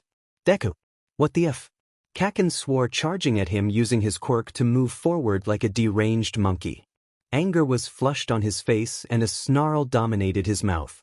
In short, Kaken was pissed. You quirkless loser, what the f was that? Bakugo! Aizawa-sensei shouted from nearby, unfurling his scarf and running forward. His red eyes were locked on Kaken this time, and the explosion stopped. But Kaken was still charging at him. He looked really mad. Madder than he normally did. Holy sirpy, what was he supposed to do? How was he supposed to explain his quirk? Could he punch Kaken? Would Moe be okay with that? Kaken would probably deserve it if he was going to threaten him, right? Oi dickweed. Izuku looked up to see Moe flying from above, both of her feet hitting Kaken right in the face as she landed HRD on her brother. More importantly, Izuku discovered that she was wearing black underwear when her skirt flew up. Cool your jets before I kick your butt? F off, beach. Did you know? Did you know that Deku had a quirk? Kaken struggled from the ground as Moe continued to dominate him, despite Kaken being taller and probably physically stronger than Moe. Then again, most of Kaken's rage was focused on Izuku. Oi, Moe flicked Kaken in the nose like he was an ornery puppy. Don't call me that at school. And yes, I did. Moe. Aizawa said her name with more than a fraction of malice. What are you doing here? And why should I not suspend you for assaulting one of my students during class? Oh, I was just watching your class. Moe got off of Kaken and had her hands behind her back, now acting all innocent. She looked really cute in her school uniform, especially with her hair in a ponytail. And I have a note from my mom. I can kick Katsuki's butt whenever he gets out of line. Beach. Kaken growled, pushing himself up off the ground and glaring at everything, though that glare turned into something darker when he looked at Izuku. Stay the f away from my sister, Deku. Nah, I'm good. Izuku replied, smiling ear to ear. Partially because of Kaken's suppressed scream, but mostly because of Moe's wink as she was sent to the principal's office. And just like that, the social norm he was used to in his classes with Kaken were flipped on its head. His new class was a mixed bag. On the one hand, there were terrifying people like their homeroom teacher Aizawa-sensei and a few students that made him want to jump up, run away and hide, like Kaken, who was still glaring at him and probably wanted to make his head explode. Still, even with those slightly rough patches, there were even more good spots in his class. He even made a few friends on his first day of class. There was Eijiro Kirishima that said bro a lot and talked about how manly things were, Ida Tenya, who was rather strict but also a nice honest guy, and then there was Itsuka Kendo, a girl that he managed to talk to and had basically become the big sister of the entire class when she knocked Kaken out. It really did just feel like a completely different world than middle school. Maybe this was what having a quirk was like. It was awesome. And he was even able to not get expelled yesterday thanks to all of the strong work Moe put him through to control his quirk. If things kept up like this, he might even be able to get that embrace from Moe.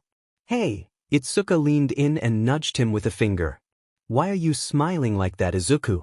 Yeah man, you got this big goofy grin on your face? Ijiro turned in his seat and looked back at the two. Oh, Izuku felt his cheeks warm and he squirmed in his seat a bit. I'm just excited for hero training today. Silence please. Ida chopped at the air with his hand and held a finger to his mouth. I understand your excitement, but the teacher should be here any dash. The door slammed open and All Might appeared as first holding onto the door with both hands. I am coming through the door like a normal dash, like a jackass. Now get your giant butt in there. He knew that voice. He knew that voice way too well. That just left the one question that he found himself asking about Moe ever since he met her. Why the hell was she here? All Might stumbled into the room, his smile gone, and he now wore he didn't want to say that the number one pro hero was now pouting, but he was totally pouting. Miss Bakugo. You ruined my entrance, and what are you doing out of class? And in your hero costume no less. Moe walked into the classroom and instantly dragged the spotlight onto herself. This was his first time seeing her in her hero costume. Her outfit was a light gray jacket, with the collar, belt, and wrist guards being black with a small red line in each. Red trim bordered the jacket, and large white buttons were pinned to the front of it. She had a fire extinguisher on her back, and her mask was black, making her red-orange eyes pop against her flaming green hair. But for Izuku there was just one thing more important than everything. Her thighs. Holy SHT, her thighs. Moe's knee-high socks turned into a swooping band above her knee and continued up under the skirt-like flap of her jacket, revealing a generous amount of her thick thighs that no doubt saved lives. Coupled with the fact that her jacket did little to diminish her bust, he was star-struck. And he'd seen her in sportswear before. Oi, Izuku, Itsuka nudged him with a slightly large finger. You're drooling. So are you. Shut up. Itsuka wiped her mouth, her ears turning red. But what's Katsuki's sister doing here? Hey there Class 1A. I'm Moe Bakugo, the hero called Burnin. I'm going to be All Might's student assistant. Moe waved at the class, grabbing onto one of her feet from behind and stretching slightly while fixing her boot. Her toothy smile, complete with those sharp fangs of hers and her black mask that covered her eyes, made her look ever so slightly crazy. Well, crazier than she normally looked. Great. Now he had a crush on the teeth. What? All Might stood shoulders back, looking a bit annoyed. Since when? Since I asked Nizu and he said it was a great idea? Moe stuck her own tea out, both hands on her hips now. But don't worry, you'll have Nijire for Class 1B and Mirio for the second-year classes. Tamaki refuses to acknowledge anything other than a wall. Wouldn't there be better uses of your time? All Might asked, glaring at the much shorter woman. Nah, learning out to bring the best out of those we work with is vital experience too. Wouldn't you say, All Might? And didn't Nizu tell you anything about this? All Might just looked annoyed for a moment before coughing and smiling towards the class. Well, alright then. I could always use an extra hand. Now then. Let's get you all into your hero costumes. We have no time to dilly-dally because today we'll be doing battle training. The side walls opened, revealing a suitcase for each student, their costume and gear located inside. Izuku reached for his bag. Unlike the others, he already had his costume. His mother had gotten it for him and he was going to make sure her love shined through. Miss Bakugo. All Might righted his shoulder as they stood all alone at the cityscape training ground, waiting for the class to show up. He sounded gruff and more than a little annoyed at her, which was pretty much mutual at this point. I must ask what you're planning. Moe rolled her eyes and placed a finger on her chin before smiling up at All Might. I told you, didn't I? Nizu assigned me to be your student assistant for Class 1A. And call me Moe. Or Burnin. Yes, and I confirmed that. Oh, so that's why he was on the phone earlier. He didn't trust her. Well, she wouldn't trust herself either, even when she was being honest. But apparently she got along great with Nizu. They both loved a little bit of chaos, but even then she did have to pull out all the stops to get him to see things her way. He said it was your idea, but I can't help but feel like you have alternative I don't trust you. Man, it felt so weird telling that to the number one hero of peace and justice that had ushered in a golden age for Japan. And from the look on All Might's face, that might have been the first time anyone has ever said that to him in a long, long time. What? With Deku? Yes, you spent a year training his body so he could use his quirk, but once he was able to use it you saw the damage he took and decided to not do anything with him for 2 months besides what? One motivational walk on the beach. And stalking him like some Yandra. She was looking right at him now and had a finger pressed into his eye. Was she power tripping by yelling at All Might? She was. That's like just abandoning him in his time of need. His limbs were exploding.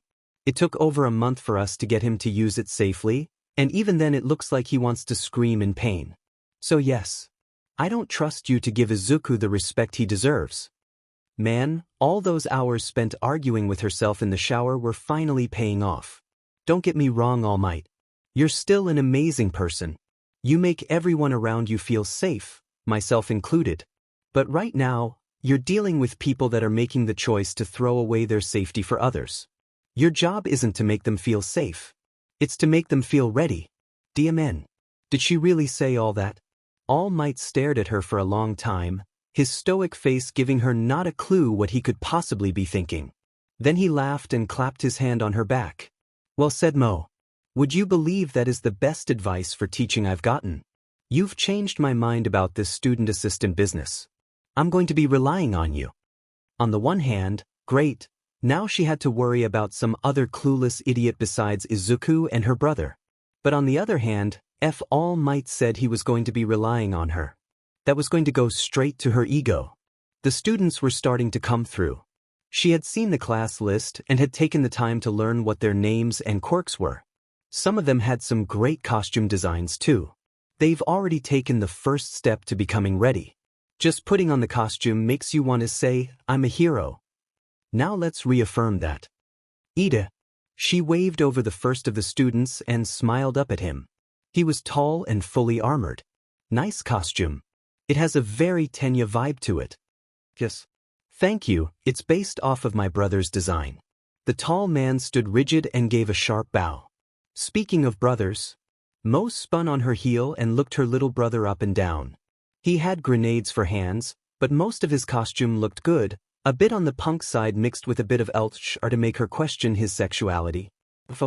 Katsuki growled, glaring at her. You look like a ska dash, you wanted to match me too. Good choice in mask, Katsuki. She patted him on the shoulder and marched to the next student and tried not to laugh when she heard him rip the mask off and throw it to the ground. Her brother was such a tsundere. Shoto Todoroki, right? She asked, approaching the strange son of Endeavor. He was wearing a white suit that was half covered in ice. He nodded. Yes. Right, you look like a villain. She placed a hand on his shoulder that wasn't covered in ice. Really, ditch the whole ice half thing, you're going to scare people instead of helping them like All Might. He blinked at her then nodded. I will, thank you. She passed through most of Izuku's class, only stopping briefly on a few such as Momo and Itsuka to really go into detail about their costume. While none were inherently bad, there were a few standout ones.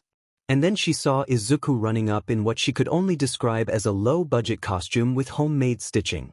There was no doubt about it. He was wearing a suit his mother made him. That was so adorable. Deku. She jogged over to him and looked him up and down. How did he still manage to look so skinny in it? She'd seen his muscles. It was kind of impressive. I'm not sure about that mask, but you look good. Did Mama Inko make that for you? His eyes were wide and Izuku pulled down the mask and swallowed once, nodding. Yeah, she did. It was a jumpsuit she bought, but she made the hood. Well, it'll do for now, but it might not be too durable. I think if you tried to use your quirk in that you might rip it to shreds, so be careful today. She then reached over and grabbed his fake ears. I like the ears though. Thanks. I like your costume too. She smiled and patted him on the head. All right then, one. Get fired up and listen to All Might. Nope. Rejected. Not going to happen. Moe stomped out in front of All Might and stood proud, one hand on her hips while she pointed at her current and most recent objection. There is no way I'm going to let those two go head-to-head against each other. Ms. Bakugo, I understand your concern about putting your loved ones in danger, but All Might started. She stopped him with a laugh. In danger? Please, those two are the danger. I want you to think about this for 2 seconds, All Might.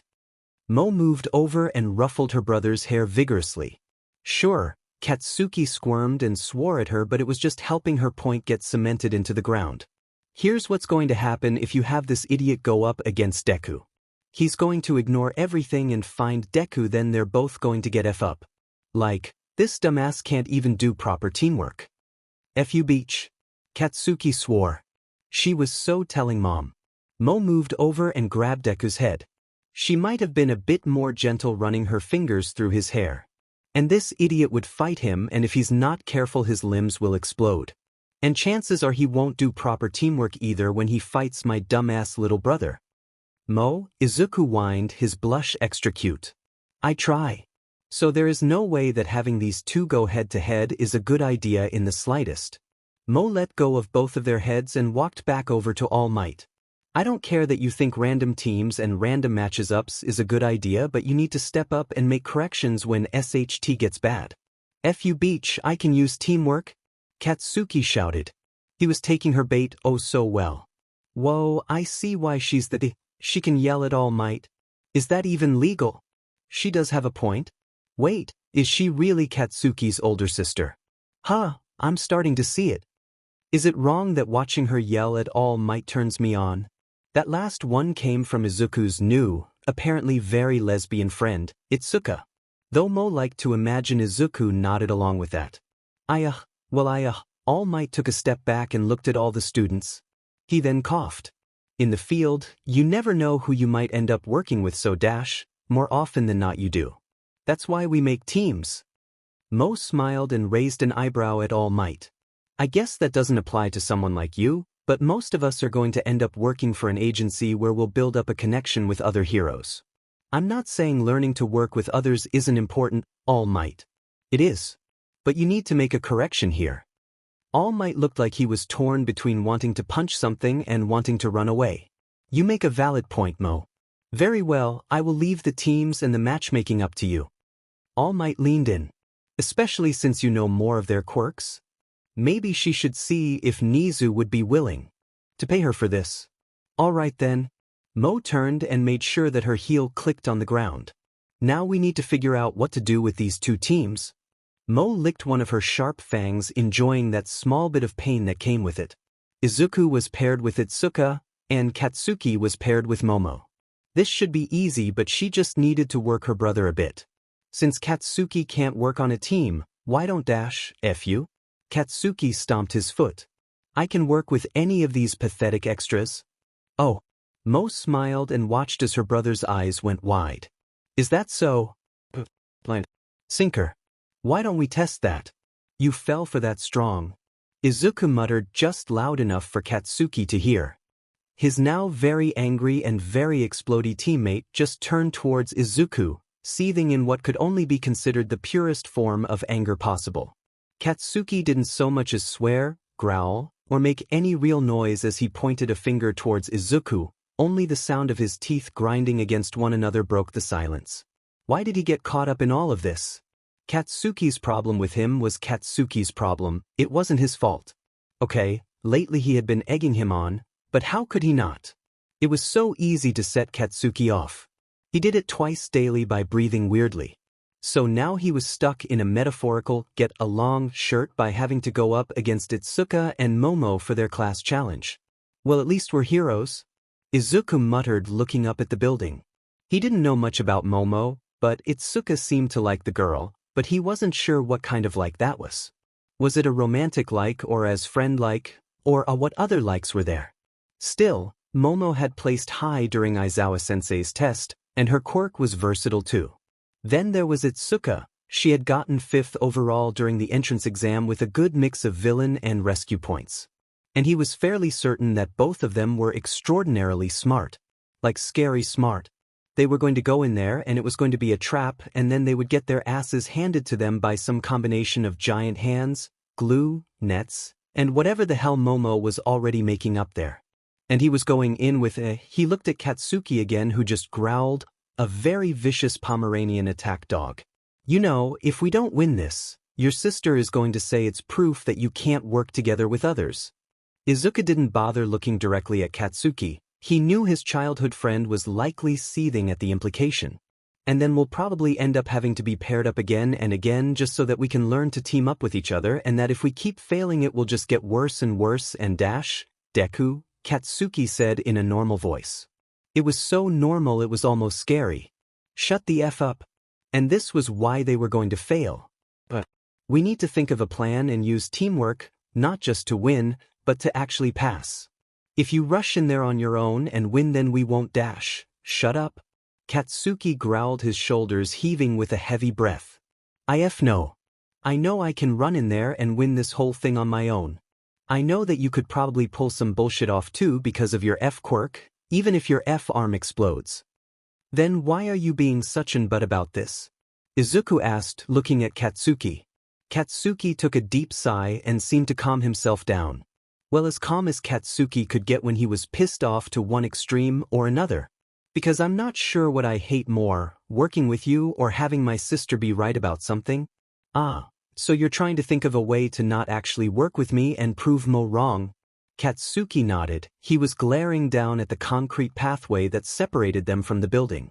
They only had about a minute or two left. Well, look at it this way, if we're near each other, your attacks will probably end up hitting me. Maybe even on purpose. We're both short-range fighters and you're a lot faster than me, so we'd probably end up falling over each other a lot anyways. Izuku looked up at the building and smiled. What's that smile for? That. How well do you think you can fly? Izuku asked, half to himself, staring up at the open windows of the building. Katsuki looked up and a wide feral smile blossomed on his face. Honestly, it felt like the kind of smile a predator might give a midnight snack. Better than you can throw me. Their plan was one that had been engraved into the history of warfare since the dawn of conflict. Divide and conquer. The buzzer sounded with all the details still up in the air, and they launched their plan with nothing but the start and end worked out. Izuku grabbed Katsuki and used one for all to throw him up above the building where Katsuki would use his explosions to fly in and start fighting. Izuku rushed in, his legs burning from his first footsteps that shattered the ground beneath him. And his shoes. Those red sneakers his mother had bought him exploded off of his feet, and he had to kick the far wall to slow his momentum. Which was probably the dumbest way he could think of to roll his ankle. Wincing at the pain, Izuku stumbled around one corner after another, using all of his limbs to move as he climbed up the stairs towards the goal. Partway up he realized that the entire area was covered in a white damp smoke. Likely something that Momo made to dampen Katsuki's explosions. There was no sign of Itsuka either. The signs of battle were all about from the top floor, where Katsuki's swearing could be heard. Through the mist, Izuku could only see a few small lackluster explosions and could only hear Katsuki swearing. Well, time for more teamwork. Izuku drew back both of his hands and gathered one for all in them. All Might had changed the weather with a clap. So he could hopefully blow this smoke away. The clap stung. A lot, his hands feeling like they were covered in pins and needles as his finger twisted awkwardly, a bit, and his pinky might have been dislocated, but the end result sent the smoke out of the building and Momo tumbling to the side. With Itsuka busy with a now full-strength Katsuki, Izuku charged for the bomb, nearly knocking it over with another burst of speed. But the end result was clear. They had won. And hopefully that meant that they wouldn't have to work together again. Do you want to get expelled? Aizawa-sensei growled, glaring at Moe. So far the bus trip to the USA had been far more tense than Izuku would have liked. Mostly because of Aizawa-sensei having to cover for All Might and Moe being, well, Moe. Again, I'm not in your class, besides my grades are too high and you respect me now, so even if I annoy you, you won't expel me. Moe stuck her tongue out at Aizawa-sensei, which just earned her another growl from their sensei, but nothing else was said. Whoa, I don't think I've seen anyone talk back to Aizawa-sensei like that, not even All Might. Denki muttered from beside Izuku. The bus seating was split down the center so the two sides were facing each other, giving it a far more personal atmosphere. Katsuki, how come your sister is so much cooler than you? Instead of swearing, Katsuki just growled and sunk further into his seat, arms crossed as he glared out the window. That was probably a sign of maturity. Hey now, my little brother is cool. Moe swung to hang her arms over the back of her seat, and looked at the class. Yes, he's a bit of a jerkwad, but he wants to be a hero, And anyone that wants to be a hero, no matter how much people tell them they shouldn't, is a pretty cool guy in my books. Isn't that right, Det? Right? Why was she smiling at him like that? Moe, if you keep this up, I'll replace you with a rescue dummy. Aizawa-sensei kicked the edge of Moe's seat. I'm not going to let you take over my class like you did All Might. Well, if you replace me, I'm sure Deku will rescue me. She gave him one last wink before sitting correctly in her seat. He's put a lot of work into his quirk, you know. Hey, you know Izuku, Ejiro spoke from beside him. Your quirk's pretty awesome. It reminds me of All Might. CRP. Was it that easy to see through? Well, Moe already knew, and there was a chance that Katsuki knew, but that was because they overheard their conversation, so there was no way that was it. Or was it? Still, no matter how he looked at it, that was true, wasn't it? He did have All Might's quirks, so of course they would be similar. Well, I mean, I am... Dude, relax, it's a compliment. Ejiro made his own hands strong and pointy with his quirk. It's a lot cooler than my quirk. Hey, a giant finger from Ituska poked Ejiro in the... Dude, your quirk is great. Sometimes simple quirks are all it takes. Hee, sorry Itsuka, guess I spoke too soon. You sure did. Itsuka nodded, her hands returning to normal, then she turned her green eyes towards Moe. What's your quirk, Moe? I don't think you've ever used it. Does it have to do with your awesome hair? Hee, oh you, Moe made a fake girly flattery move and wiggled in her seat. But not really, I mean yeah, my hair is kind of a part of my quirk, but it's not really something I use with my quirk. Like Fumikage over there, I look cool but it's not really directly related to my quirk. To be honest, I have no idea where I got my hair from. That's great, but what about your quirk? You're in the Elite Four, right? It has to be something awesome. Handa asked, leaning back in his seat. He was staring at Moe a lot. Why did Izuku want to punch him for that? Oh right, Uber Crush. And thighs. If anybody was going to get their head crushed by those thighs, it was going to be him. What? Believe it or not, our quirks aren't that awesome. Moe turned in her seat again, one arm draped over the side of it. Nijire just lets her shoot out blasts of energy in exchange for her stamina. Mirio lets him fall through things. Tamaki's is a quirk that I would say is one of the most powerful because it lets him do so much. He can change his body with how he looks. Like, he eats a clam and he can make strong clam shells. Yeah, but what about you? Mina stomped her feet and flailed her arms. Well, Moe laughed and popped her neck, then her knuckles. Let's just say I can get real fired up. That's not fair. Why won't you just tell us? Tue riveted and stuck her tongue out for a moment. Haven't you noticed with how she treats Izuku, she likes to tease people? Guilty. Moe laughed. But if you really want to know, you can ask my little brother about how awesome his big sister is. All eyes turned towards Katsuki. Even Aizawa was glancing towards the younger Bakugo with mild interest. Katsuki looked at their classmates and took in a deep, calm breath. You see, this is why no one likes you. Itsuka crossed her arms and pouted. Moe smiled and stared at the vastness of the USJ. It had been way too long since she had actually done rescue training. Man, back then, Nijire had fallen asleep after trying to fly and Tamaki had to save her by turning his entire body into jello. She wasn't sure if Tamaki was over that, considering how Nijire thanked him with an embrace to the cheek. Nijire, on the other hand, probably didn't even remember it. 13 was talking about how they made the USJ and the students were asking questions. Well, today wasn't going to be as fun as hero training would be, and All Might wasn't even here for her to mess with. Still, at least her brother was still being at Sundra. A dark static noise behind her, down the stairs, drew her attention and she turned to look. Finally, something that wasn't boring lectures. Wait, she really shouldn't be happy that something like this was happening. Even if she totally was. Though that dark spark and spiraling gas that grew into a large wall of black mist didn't sit well with her. A white-gloved hand attached to a mop of light blue hair emerged from the mist, a glint of red eyes behind the fingers sparkling darkly. That definitely wasn't on the schedule. Sensei, Moe called out, glancing at Aizawa and pointing towards the emerging man, with dozens of others following him out. I think training just jumped out of the pan and into the fire, she said, a small smirk on her face.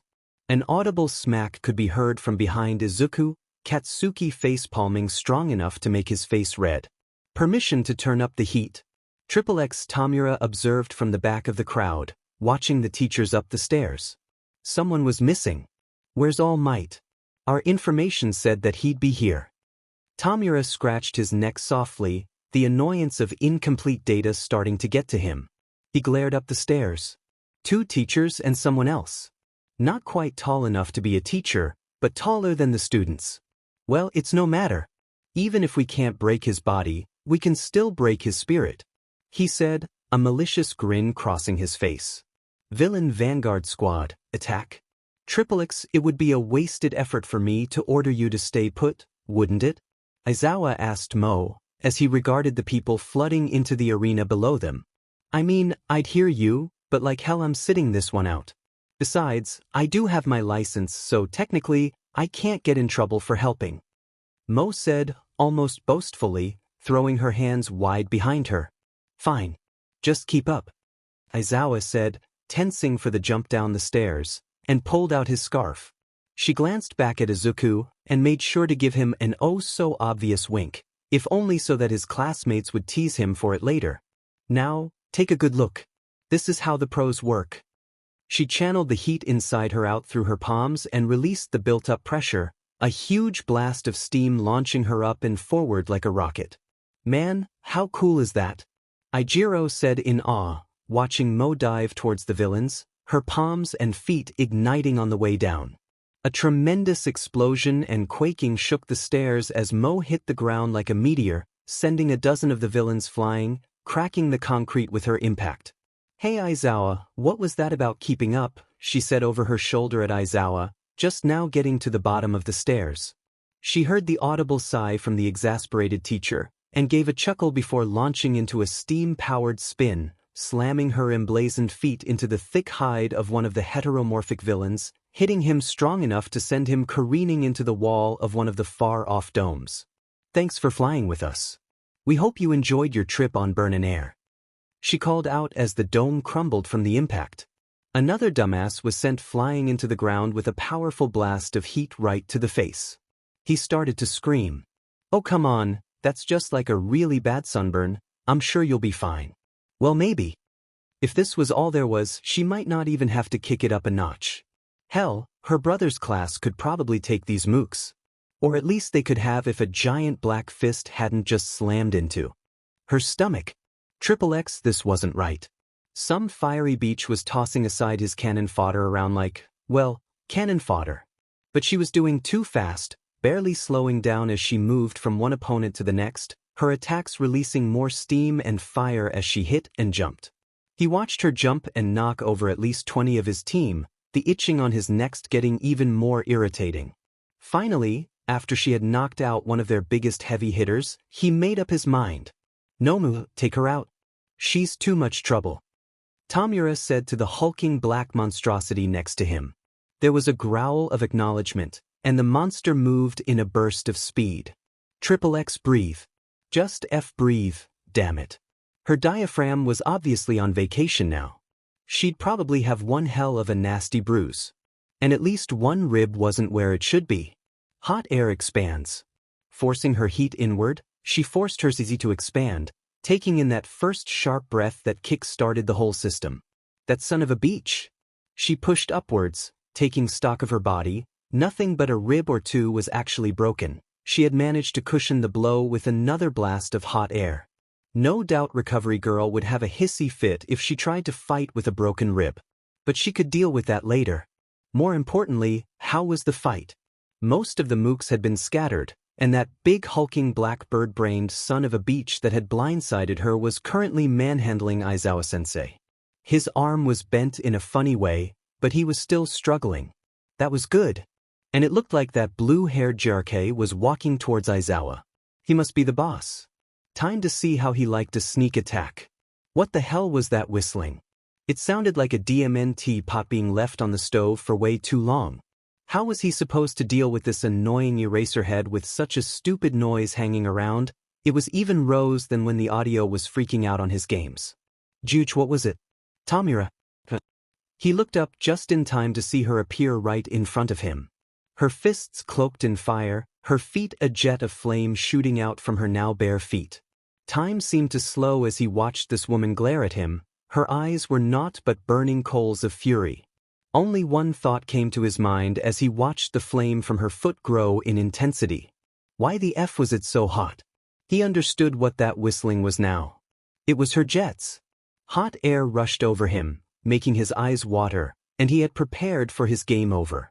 But the Nomu had its orders. Keep him safe. Without thinking, the Nomu caught the girl's knee and held on, its black skin sizzling at just touching the woman. Hold her up. The JRK wad of a boss shouted, moving towards her. Was he a dumbass? Well, he was dumb enough to attack a school for heroes, so yes he was. Moe stopped struggling as the large bird brained. Honestly, she couldn't really call it a person at this point. It almost felt like it was just some kind of a robot with how it listened to orders, held onto her with both arms. Honestly, she hadn't meant to be grabbed by the guy, but he was a lot faster than he looked. But being this close to her while she was in flame mode was probably hurting the guy a lot. Its thick skin was already sizzling just from holding on to her. Hey boss. One of the mooks ran up to their leader and gestured towards her. That one is pretty hot. Why don't we save her and dash? The boss didn't so much as blink, just placed his hand on the mook's face. Within seconds the man's body began to turn to dust. He was dead before his body hit the floor. Was this the part where he started to monologue? Where's All Might? The boss? Tamura or something? Asked her, his beady red eyes glaring at her as sweat began to pool around his cracked dry neck. Heat was really bad for dry skin. If you don't want to end up as a pile of dust, you'll tell me. He's just running late. Moe shrugged. It was okay to lie to a villain, wasn't it? But don't worry, I'll make sure he'll be here when I kick your butt. You're annoying. He started to extend his hand towards her. Seriously. Was he really this stupid? She was currently boiling the big guy that was holding her. I like to make annoying things disappear into dust. Well, someone was grumpy. Moe took in a deep breath, wincing as the air brushed her bruised rib. She gathered her heat, keeping it just inside of her, ready to burst out and enter inferno mode. Seconds passed and she watched as that gray hand closed in on her. Bah! Tamura growled, tearing his hand away from her and shaking it. So hot. Oh, so sorry, I guess I'm too hot for you. Want me to blow on it for you? She gave him a fake pout. Tamura glared at her and made a dumbass mistake. He lunged for her face. Really touching her anywhere would be a bad idea. She unleashed all of her heat. The rapidly expanding air knocking back both the big guy and Tamura, the latter of which screaming and touching his hand in shock. You cheated. I touched you, but you're not turning to dust. He scrambled back from her, panic overcoming his face as one of those severed hands fell from his face. I touched you. With burnt, dead, flesh. Moe laughed. It felt so good to go all out for once. You see, back then, I was so hot that anything that came in contact with me would burn. But now that I'm going all out, you're lucky you're not cinders right now. As much as she was talking a big game, her hair was already orange and nearing the red. She needed to hurry this up before she ran out of fuel. Inferno mode was her trump card, but it consumed more than 10 times as much as flame mode did. That and it hurt her allies, so she needed to be careful with using it. Let's make it so you'll never dash. That big guy charged at her, his flesh burning and sizzling with each step it took towards her. But it was regenerating. But each step it took was slower, sluggish, and way too uncoordinated. The creature probably had some form of heat or fire resistance. But that didn't matter when his insides were likely boiling. The creature stood in front of her, its large muscular body wavering from the telltale signs of a heat slide. She felt sorry for it. She really did. With an uppercut powered by flames, she cracked the creature in the jaw and sent it tumbling backwards. Right then, since you like to use your quirk to kill people, let's make it so you can't use it ever again. She took a step forward, her foot sticking to the concrete for a moment as it started to melt. Tamura scrambled back, his eyes wide in fear. His left hand was charred. Even with healing like recovery girls, that burn was going to be impossible to heal. Even if he did get his hand back, his quirk was gone from that hand. She gathered some flame in her hand and pulled back, fully intent on blasting his hand off. Right when she launched the blast, A portal appeared in front of Tamura and another one just to the side of it. Her own blast hit her right in the face. Tamura, the black cloud guy shouted. We should leave. It's too dangerous here with her. Then get us out of here. Moe blinked. The heat from her own blast had no effect on her, but the flash of light from her own fire blinded her for just a moment. She saw a portal appear below Tamura and swore. She didn't have time to aim. She just wanted to neutralize his quirk. Her hair was red now. She was nearly out of fuel. Gathering the last of her heat, she launched 2 more rays of flame. One at Tamura, and one at the portal guy. She set both to their maximum intensity and kept them focused. The portal guy reacted on reflex, trying to deflect her attack back at her. But the screams of Tamura distracted him. She had burned his right arm clean off in a matter of seconds. You cheating bitch. Dismemberment wasn't the most heroic way of dealing with someone. It was heavily frowned upon, but it wasn't like she killed the guy. With the last of her heat spent, she entered burnout. And everything felt cold. Way too cold. Moe. Oh look, her prince in green was here to keep her warm. What happened to her? Itsuka asked, running beside Izuku as he moved to catch Moe before she fell. Moe's skin was pale, almost bluish in color, and her normally vibrant flaming hair was gone, replaced with a smooth bald head. Just touching her was painfully cold. She's entered burnout? Izuku shouted, looking around for someone, anyone that could warm her up. Her quirk lets her store fire and heat, but when she uses too much, she gets like this. He'd never actually seen her in this state. At most he'd seen her go into her red-haired state, but this was worse than he ever could have thought. She looked so helpless. So cold. Izuku looked around. Kaken still hadn't gotten back from wherever they sent him, but even his explosions wouldn't help much. They needed Shoto. The half-ice-covered boy came running over. I need you to use your fire on her.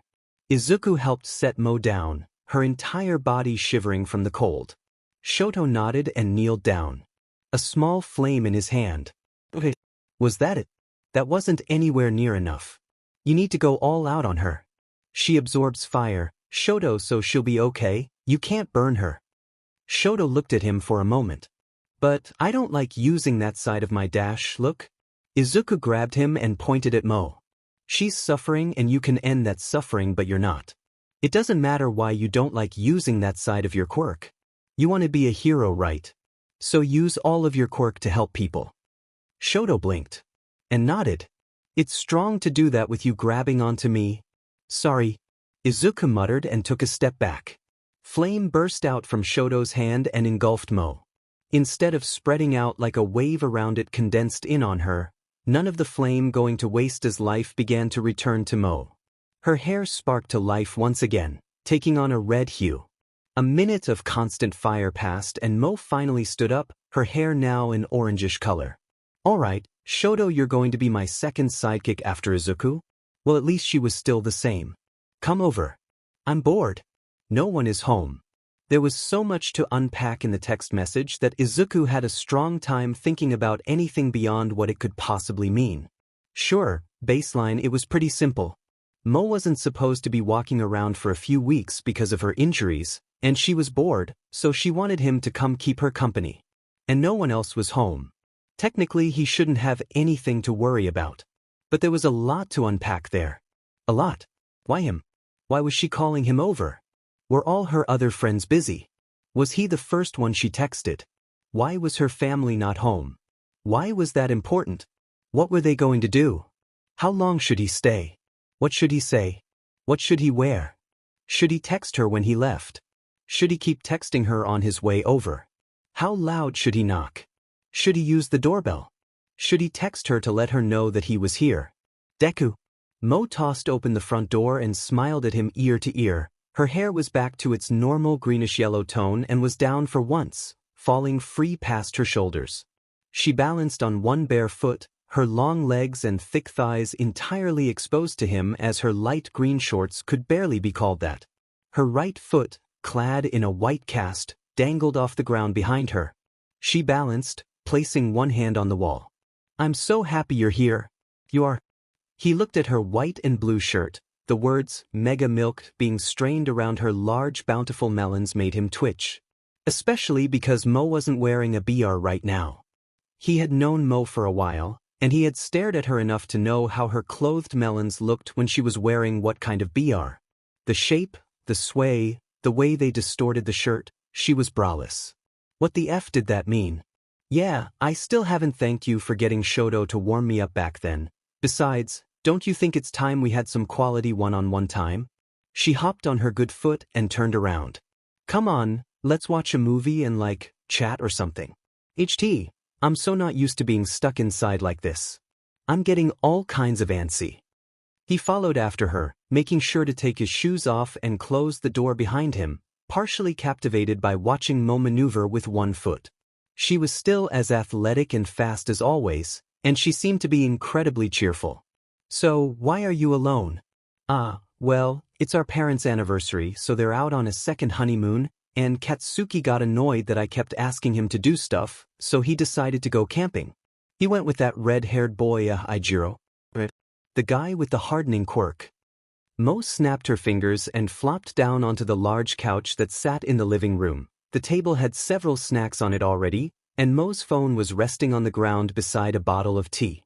A pile of pillows and blankets served as a pseudo-nest for Moe, and one of those weird stand-alone cushions was set up as a throne for Moe's foot. All in all, she looked incredibly comfy. And secretary. She let out a long stretch, her back arching, exposing a bit of her fit, toned stomach and slender waist. There were times when he forgot just how curvy Moe actually was. And this was serving as a clear reminder that she likely shaped his taste in women. His taste being Moe, even before PBRY slapped her with a full-figured body, he had always had a crush on her. She looked at him, a feral smile on her face. Deku, come on, you going to stare at me all day or are you going to sit? He sat on the opposite side of the couch from her. What was she doing? What was he doing? What were they doing? What should he be doing? He knew Moe at least kind of liked him back. Well, at least he thought so. And he knew that she knew that he liked her. So, that made them what exactly? Let's see here. Moe grabbed the remote and flipped through the streaming selection. Let's start a new series, one that we can only watch when we're together. Oh, I know, have you watched this one? I heard it's good. He really hadn't watched TV in a long time, mostly listening to music when he was studying, but he looked at what Moe was talking about and nodded. It looked good. Sure, but you don't have to dash, Izuku, she said his name. That defeats the purpose. This is now our show, we only watch it together. So that way, if it's super good and we both get addicted to it, we have to hang out to watch it. That kind of thing. Oh, so it sounded like a good excuse to hang out with Moe more. Alone. Just the two of them. Watching a show. A show that he was probably going to pretend to be interested in if it meant he could spend time with her like this. That was good. Okay, I understand. I hope it's good then. She gave a soft hum and smiled at him, her orange eyes flickering for a moment as she snuggled back into her nest and dropped the remote to the side. Right then, let's sit back. And relax. He did the opposite. He sat forward, stressing about what the hell was happening. He wanted to talk to Moe about their feelings. He wanted to ask her so many things. Like, was she really going to embrace him if he won the sports festival? What happened after that? Could he ask her out? What would happen if he asked her out? Hey Deku. Moe spoke softly as the end credits of the first episode began. He had been partially entranced by the show, but spent most of his time trying not to look at Moe's bare legs. She shifted slightly and stretched again. Come here. He already was here though, so. She patted on the seat beside her. Right next to her. Come here. So close. He scooted closer and sat next to her. Like this. A bit closer. He scooted closer until his hip was touching hers. This. He felt his heart pounding in his easy perfect. Moe leaned onto his Her flaming hair was warm to the touch and felt smooth, like he was running his hand through a dry oil. Moe snuggled in place, wrapping her arms around his waist and taking in a long, soft breath. Absolutely perfect? Moe? Izuku asked, trying not to freak out that his longtime crush was currently cuddling him. She said nothing. She continued to say nothing, just staring up at the show and holding on to him. Slowly Izuku moved his hand down to her waist, allowing himself to get comfortable and not freak out by what was happening. Moe was cuddling him and he was going to enjoy this while it lasted. His fingers brushed against the bare skin of her stomach. It was soft, warm, and sent a shiver down his spine with just the slightest touch. Really, nothing could ruin this moment. Save for his mounting hoariness that Moe was thankfully ignoring. How could his body not react like this when she was so close? After what felt like forever, Moe finally spoke again. "Hey, Deku, you know I like you too, right? I kind of hoped you did." He answered quickly, his mouth moving faster than his brain or his panic could keep up. Was this how they were going to confess?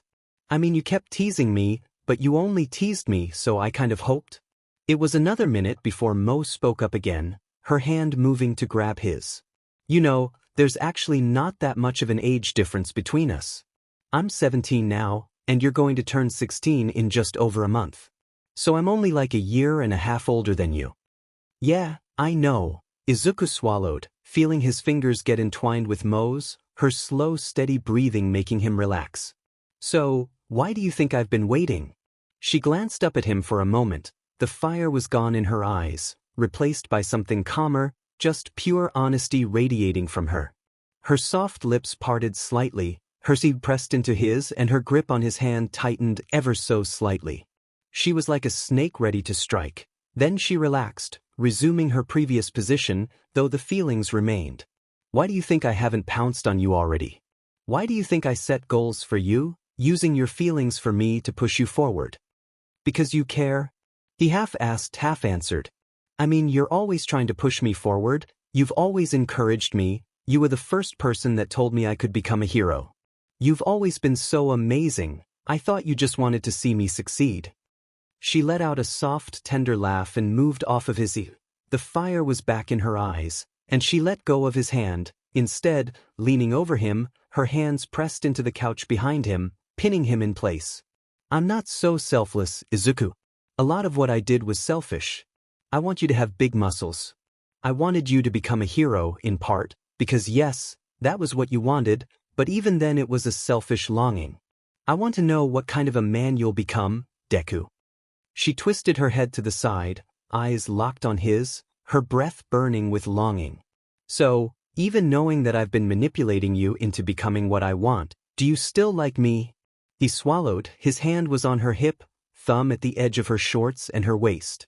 "I've liked you for a long time, Moe. And I don't think you believing in me is the same as manipulating me. I want to be a hero too. I want to date you as a hero. And I will." Moe's eyes closed slightly, not a squint, not a glare, but with an intense burning passion built into them. Her cheek pressed against his and she leaned forward. Her fingers moved through his hair, touching places that no one had touched in a long time, pulling him in and preparing him for what was to come. An embrace. His first real embrace. An embrace with Moe. He held her hips, hands sliding up and down her waist as that simple embrace turned from a first embrace to a clumsy makeout session. His inexperience was showing, but he wasn't going to hold back anything. This was what he had dreamed of for so long. Every time his and Moe's lips touched, he felt his entire body jolt to life, and demanding more of her touch, more of her everything. And she demanded it right back at him. She parted, leaning back and smiling at him before placing her head on his ear. "Consider this an investment then. I trust you. You're going to become a hero, you're going to become taller, you're going to be the most amazing boyfriend ever. And I'll do my part to make sure all of that happens." "Awesome. Just you wait, Moe. I'll become the best hero ever." "I know you will." She looked up at him and smiled, one hand on his cheek as she pulled him down into another simple embrace. Then her smile turned devious. She moved away, sitting up and grabbed at her shirt, then tossed it to the ground without a thought, exposing her large, full melons with pretty pink nipples that swayed and jiggled as she settled back down into her comfortable spot. They were simply amazing, easily more than a handful and just so full that even braless, they touched and created an ounce of cleavage. There was even a lone mole buried on the inside of her cleavage that just added to her immense SEC appeal. His brain stopped working as he looked at her topless form. Really all that separated her from being fully naked was 2 pieces of clothing that could maybe make a couple of socks. What's the matter, Izuku? She brought her elbows together, looking up at him with a smug smile on her face as she shook her tips at him. Don't you want to play with my tips? You've been staring at them since they grew. I thought that you would jump at the chance to touch them. Holy sirpy, this woman was going to be the death of him. And he was going to love every second of it. His hands sunk into Moe's soft BRC flesh. They were warm, firm, and just so much fun to play with. Her pink nipples hardened when he tweaked them, earning him a small gasp from Moe. By the time he went home, well past curfew and any reasonable sense of time, Izuku had a case of blue balls so fierce it hurt. Maybe he should have tried for more. Still, he had a Moe as a girlfriend now. Wait, she is my girlfriend, right? Susu, how's the face? Moe smiled, taking a sip of her drink while handing her little brother one. Katsuki's face had gotten hit a lot during his time at the sports festival. First he had to go against Izuku's cute friend Itsuka, who punched him in the face. Then he had to fight Ejiro, who also hit him in the face. And then her poor little brother had to fight Izuku, who also hit him in the face.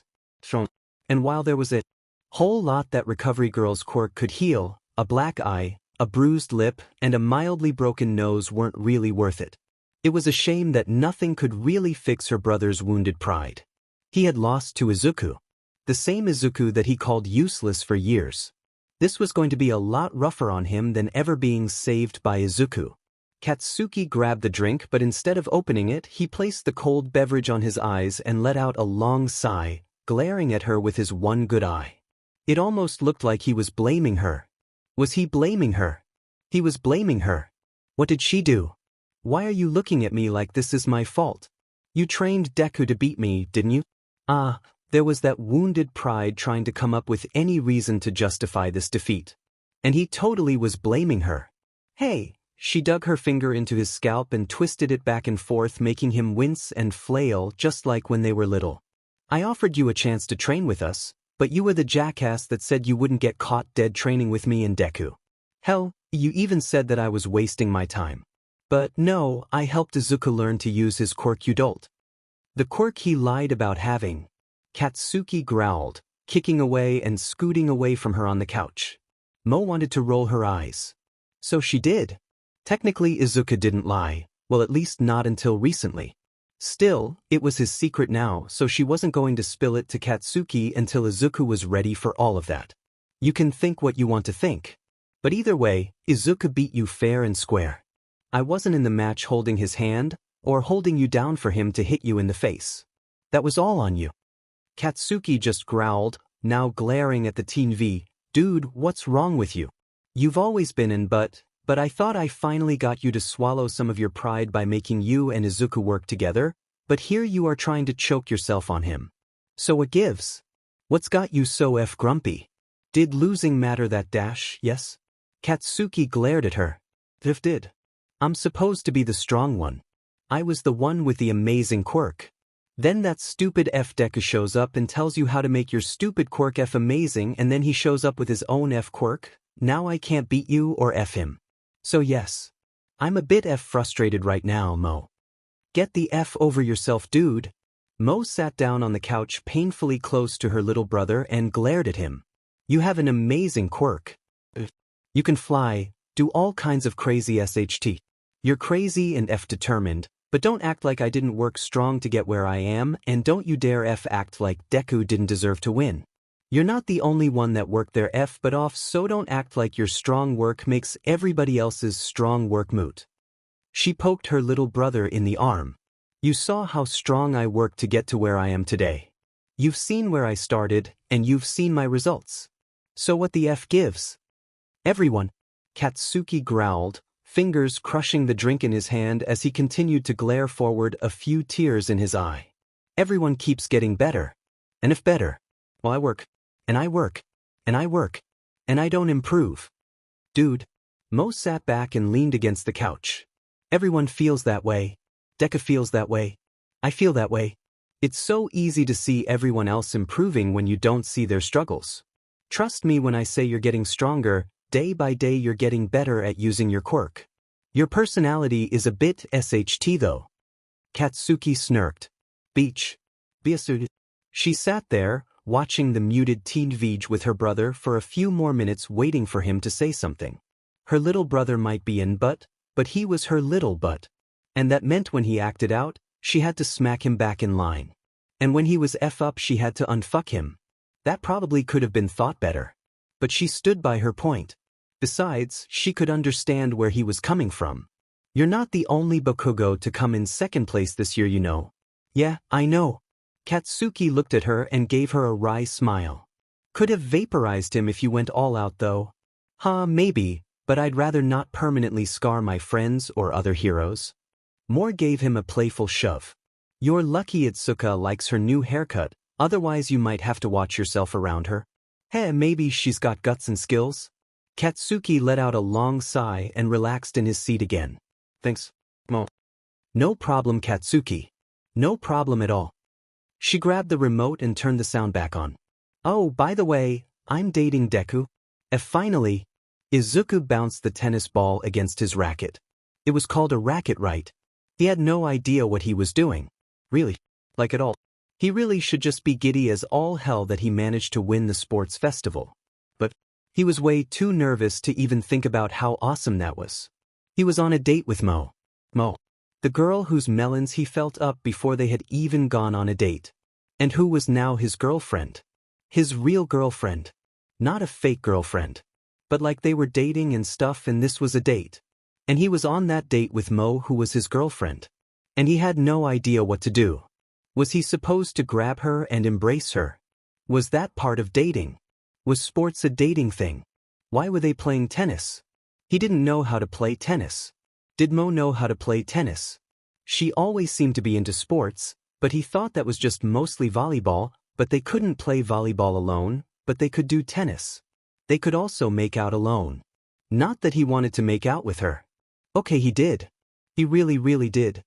He could still feel those first few kisses on his lips, that numb almost tingly sensation sending a shiver down his spine and making the rest of his body seem less important as though all of him was restlishing in that sensation. Was he going to get another embrace? He should take one. Moe liked it when he was forward right. Was that going too far? Should he just go for it? Grab her by the waist, pull her in and embrace her. That sounded like a good idea. Oi, Izuku, Moe used his name again. She had stopped calling him Deku in her own special way that made him feel happy. Instead she was calling him Izuku in that exact same way, but it was special. She only called him that when they were alone. And that sent another shiver down his spine. He looked across the court to see Moe strutting in onto the tennis court like it was a runway. And she was several times hotter than any model. The tennis outfit she was wearing was like the ones he had seen other girls wear. Sleeveless top, folded skirt, tennis shoes, hair in a ponytail. Only on Moe, it was sexier. Because of course it was. It wasn't just that Moe was CC, because she was. It was probably because her outfit was simply skimpier than it should be. Her skirt was short, ending before it really began and showing off those life-saving thighs for the entire world to see, or because they were the only ones here him. Her sleeveless top was short, too short to be called a shirt as it was just long enough to cover her large melons. It didn't fold into her stomach, rather it stopped, cascading over those spectacular mounds that he could still feel in his hands. Moe's stomach was likewise exposed. That firm belly half shrouded by the shadow of her melons reminded him of just how fit Moe was, and how CC she was.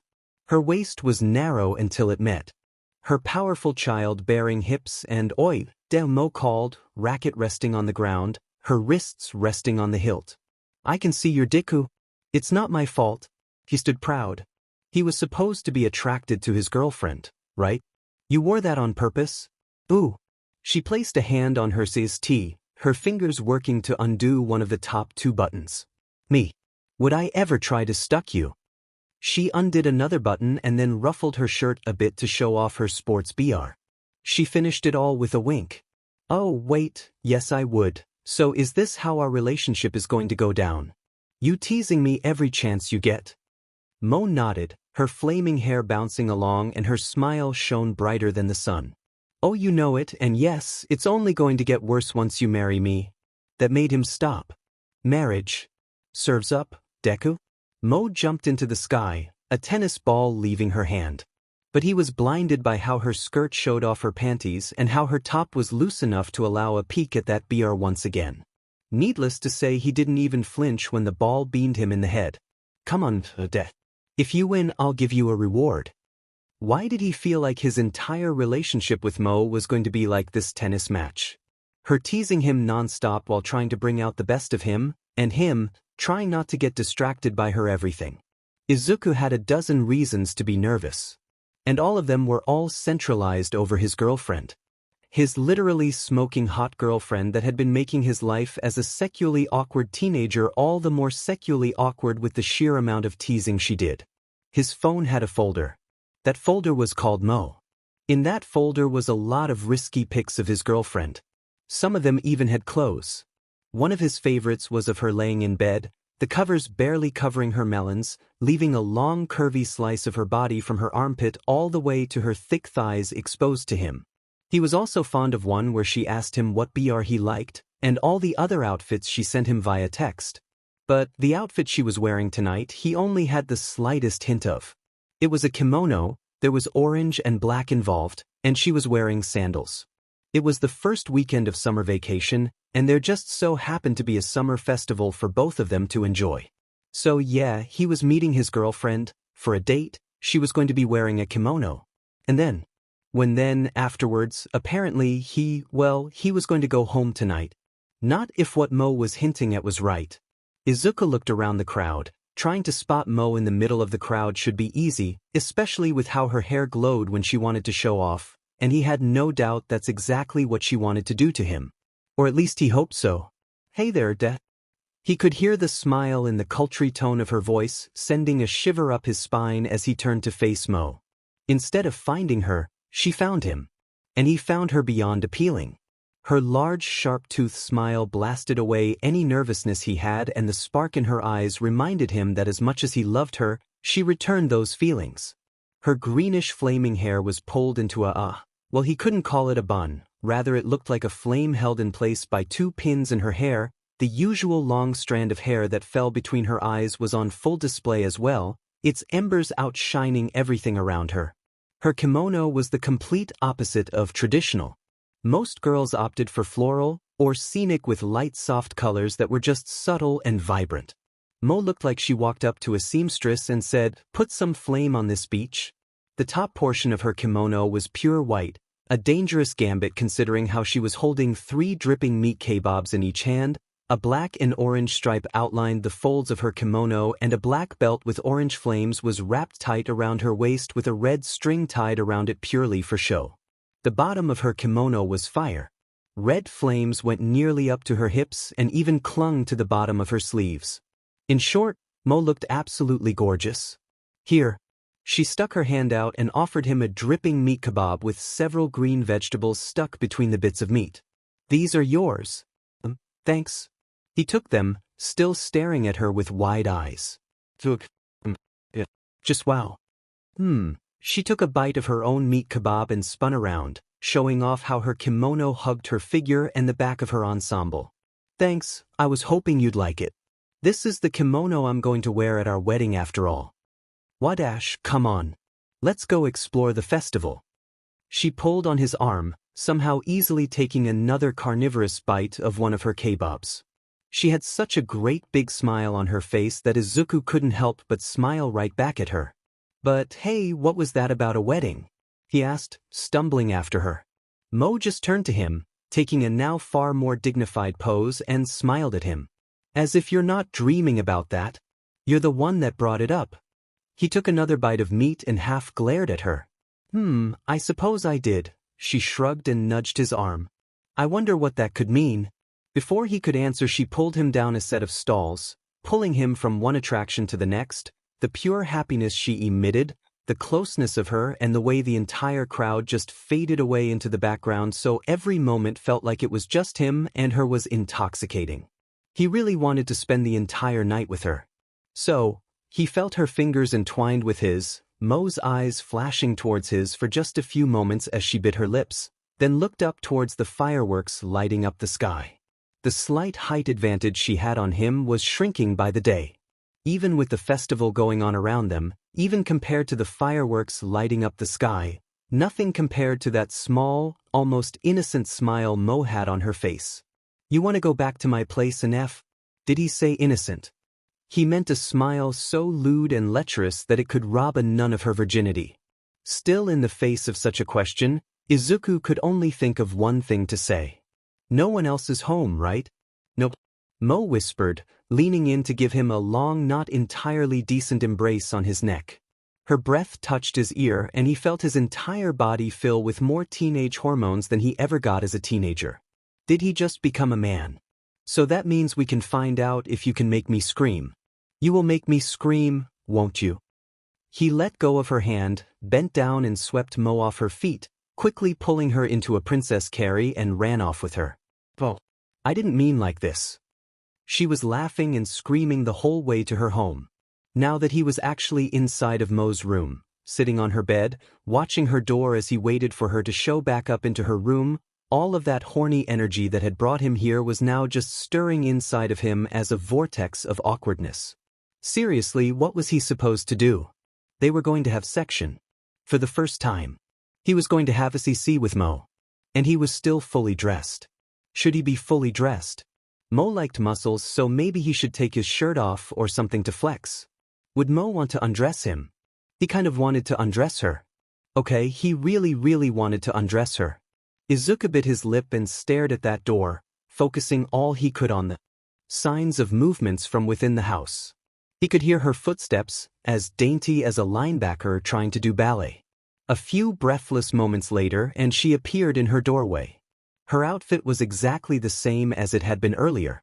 Really, it looked like everything the same. Not that that was bad, but then why did she need to get ready? Do you know, her hair seemed to flare as she spoke, her breath a siren's call of pure sexuality if he ever heard one. She posed against the entranceway, one hand extending all the way up and the other moving down her kimono in a way that made sure he was paying attention to all the important bits. The best part about wearing a kimono? That you look absolutely amazing in them. That statement was both the truth and should score him some brownie points. Moe smiled sweetly at him and took a few cc steps towards him, her bare feet gracing the carpet of her room while she pulled on that red string around her waist. She slowly pulled the string, unraveling it inch by inch while she moved her hips side to side to some music inside Moe's head. Close but nice try. No, the best part is, she finished pulling that red string. How much fun they are to take off. The thick black flame belt that pinched her kimono to her slender waist came loose. And the rest of the kimono along with it. It fell off of her body like a sheet of water against a window, pooling at her feet and revealing her firm naked body to him. Those large round melons of hers that he had spent far too much time fantasizing about and had even felt a handful of times were staring right out at him, Moe's back arched back in pride, showing them off in all their glorious splendor.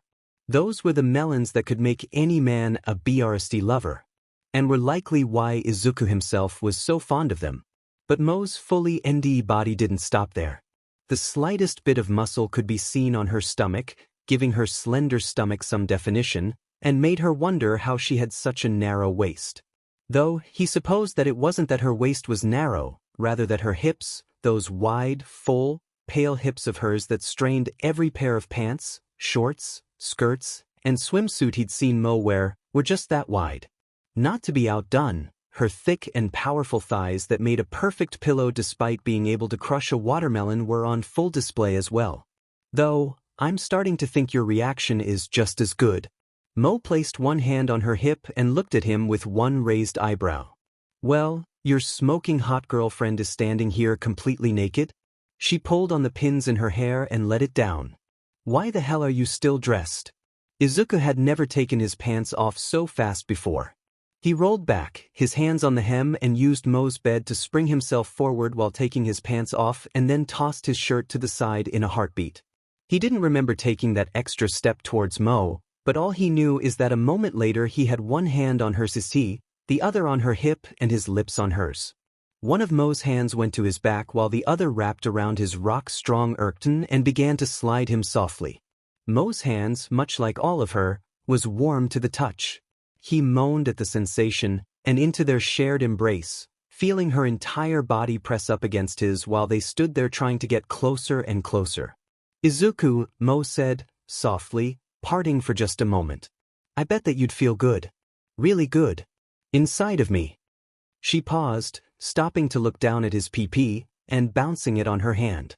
You're big too, but you have a nice shape. I think I'm going to like having SEC with you. Have you ever done it before?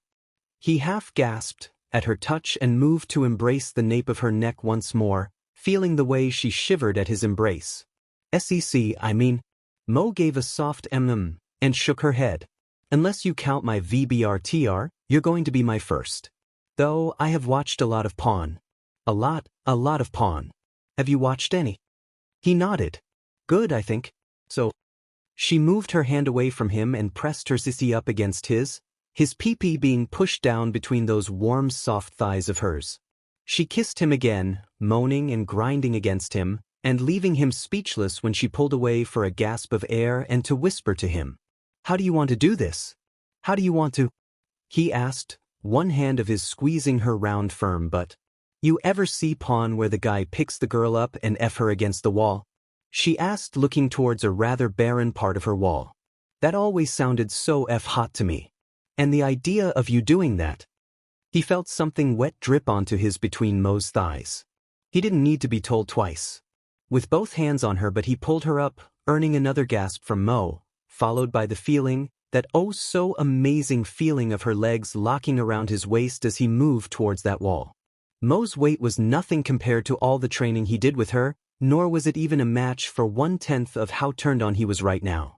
He had never really thought about SXL positions before, but now, hearing what made Moe wet, he couldn't help but agree with what she said.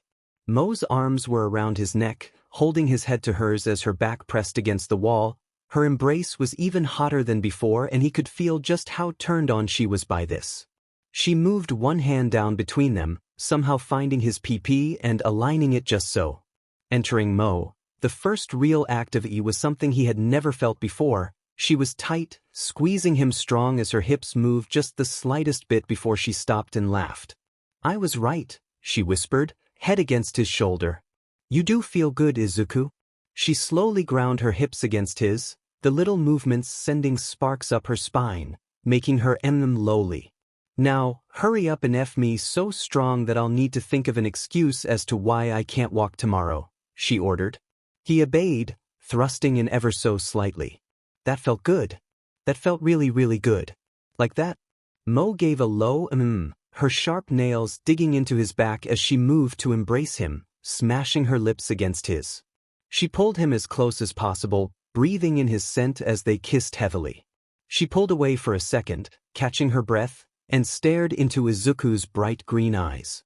Deeper and much harder, Izuku, she mewed as she reached up the back of his neck and pulled him towards her for another addicting embrace. I want everything, she whispered as she gently bit his lip. Whatever hormones that had been racing through Izuku's veins nearly doubled right then, just from Moe's sultry tone and choice of words. Immediately, he pressed into her harder, forcing her flat against the wall, and quickly picked up the pace.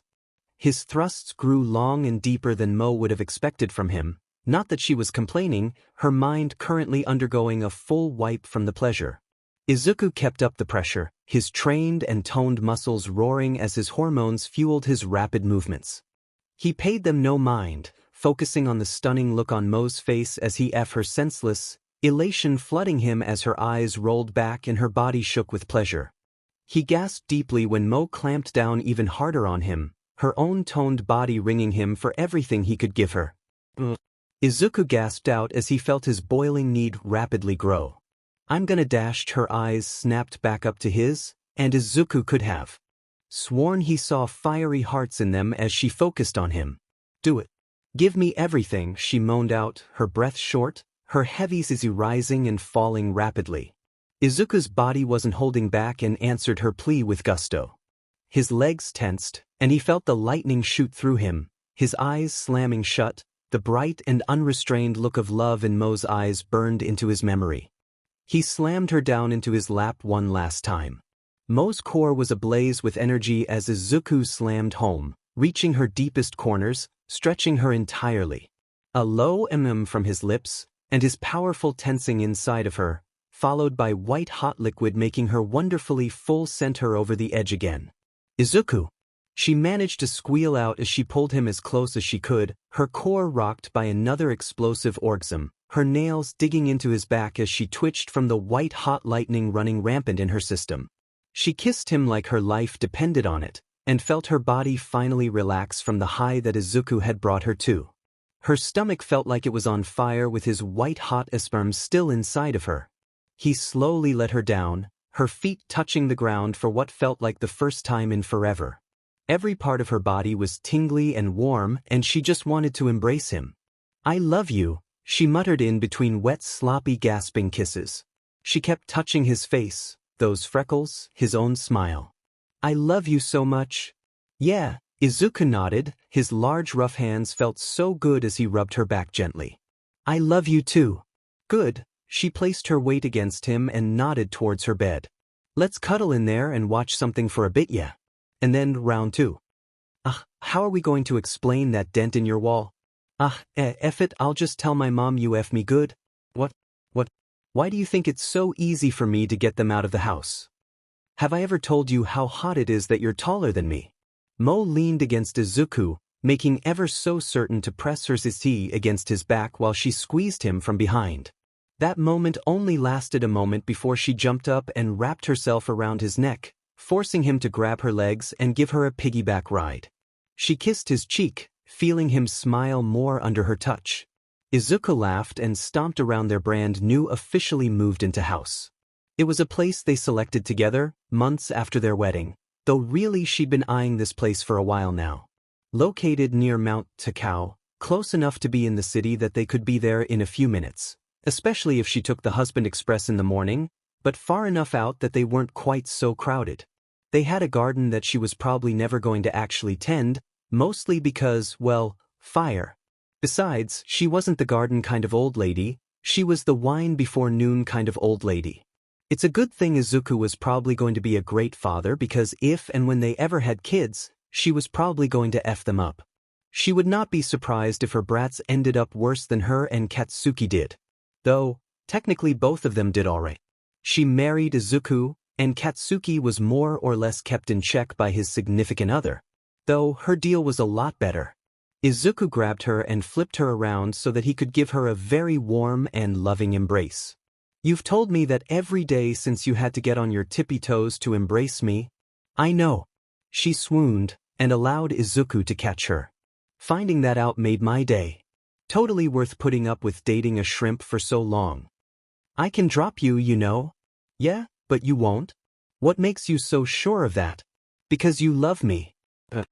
Izuku rolled his eyes and stood her back up. Izuku had been whipped since he had first laid eyes on her. For years she knew how to press his buttons and get him to do just about anything she wanted.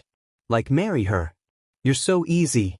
Then her back hit against the wall, a dull thud, echoing throughout the hallway as Izuku's thick muscular arms slammed above her. Her heart went to a dead stop, then picked up at full-on panic rate as suddenly she was a schoolgirl again, with this ultra-manly version of her crush pinning her against the wall. To make things worse, Izuku's eyes were practically burning with lust and the wry smile on his face as he cupped her chin made her whimper. As much as she knew all of Izuku's buttons, he knew all of hers. Only he was very careful when to use them. So his wall slam had her completely and utterly helpless, her legs were jello, her head was spinning and she was so turned on for whatever Izuku wanted to do to her. Was he going to embrace her? Were they going to have sex against the wall? On the countertop? On the couch? On the table? Would they break furniture? She closed her eyes and went to lean up for the embrace that was coming. She could all but feel his hands pulling on her shirt, moving up and grabbing onto her melons before she wrapped her arms around him. Then they would start, then they would wait. Moe opened her eyes and saw that there was no one in front of her. Instead, Izuku was walking away from her. Just casually walking away from her after getting her all hot and bothered. "You JRK. Get back here and get me off." Well, they already needed a new bed frame. Something a bit strong. And more fireproof. Maybe I should add an extra fire extinguisher to the list. Izuku hummed and took a sip of his coffee. It was bitter, very bitter. How did people drink this? Why was he drinking this? He wasn't a coffee drinker. The only reason he really liked it was because Moe drank it, and he got reminded of her kisses whenever he tasted coffee because of it. Not that her kisses were in short supply. Some days it felt like he kissed more than he breathed. They've been in their honeymoon phase for so long that he wasn't sure if they'd ever get out of it. Maybe there would be some kind of change once they had a kid or something. Now there was a thought. Moe had insisted on getting this house because it was the perfect place for raising a family. But that dream was a few years out. They were probably going to wait until that BRTHCNTRL thingy that Moe got finally ran its course. That would give them both more time to grow up and get ready for the whole getting ready for being parents thing. And a few more years to secure their position on the leaderboards wouldn't hurt either. Izuku looked up from their dining room table and saw Moe shuffling towards the table, a cup of coffee clutched in both hands. No matter how often it happened, he always loved seeing her like this. In the morning, naked, save for one of his shirts, leaving her long legs exposed and the slightest movement showing off something special. It always made him feel so proud when he saw her like that. Which was a bit silly because it happened frequently. Moe stared at the metallic seat and ruffled her nose up in disgust before moving over and sitting down on his lap. "Good morning," Izuku laughed and pulled her into a one-armed hug. "Did you sleep well?" "Sleep?" Moe snorted and took a drink of her coffee. I don't think that qualifies as sleep. Still, you'd think that I would stop being so sore eventually. Aren't you the one that grabbed onto the headboard and kept screaming Shoo, let's not talk about that next time. Next time let's do it gently, just a nice, slow, easy grind, something that won't leave me feel like my legs are Jello. But don't you like the Jello legs? Not the point,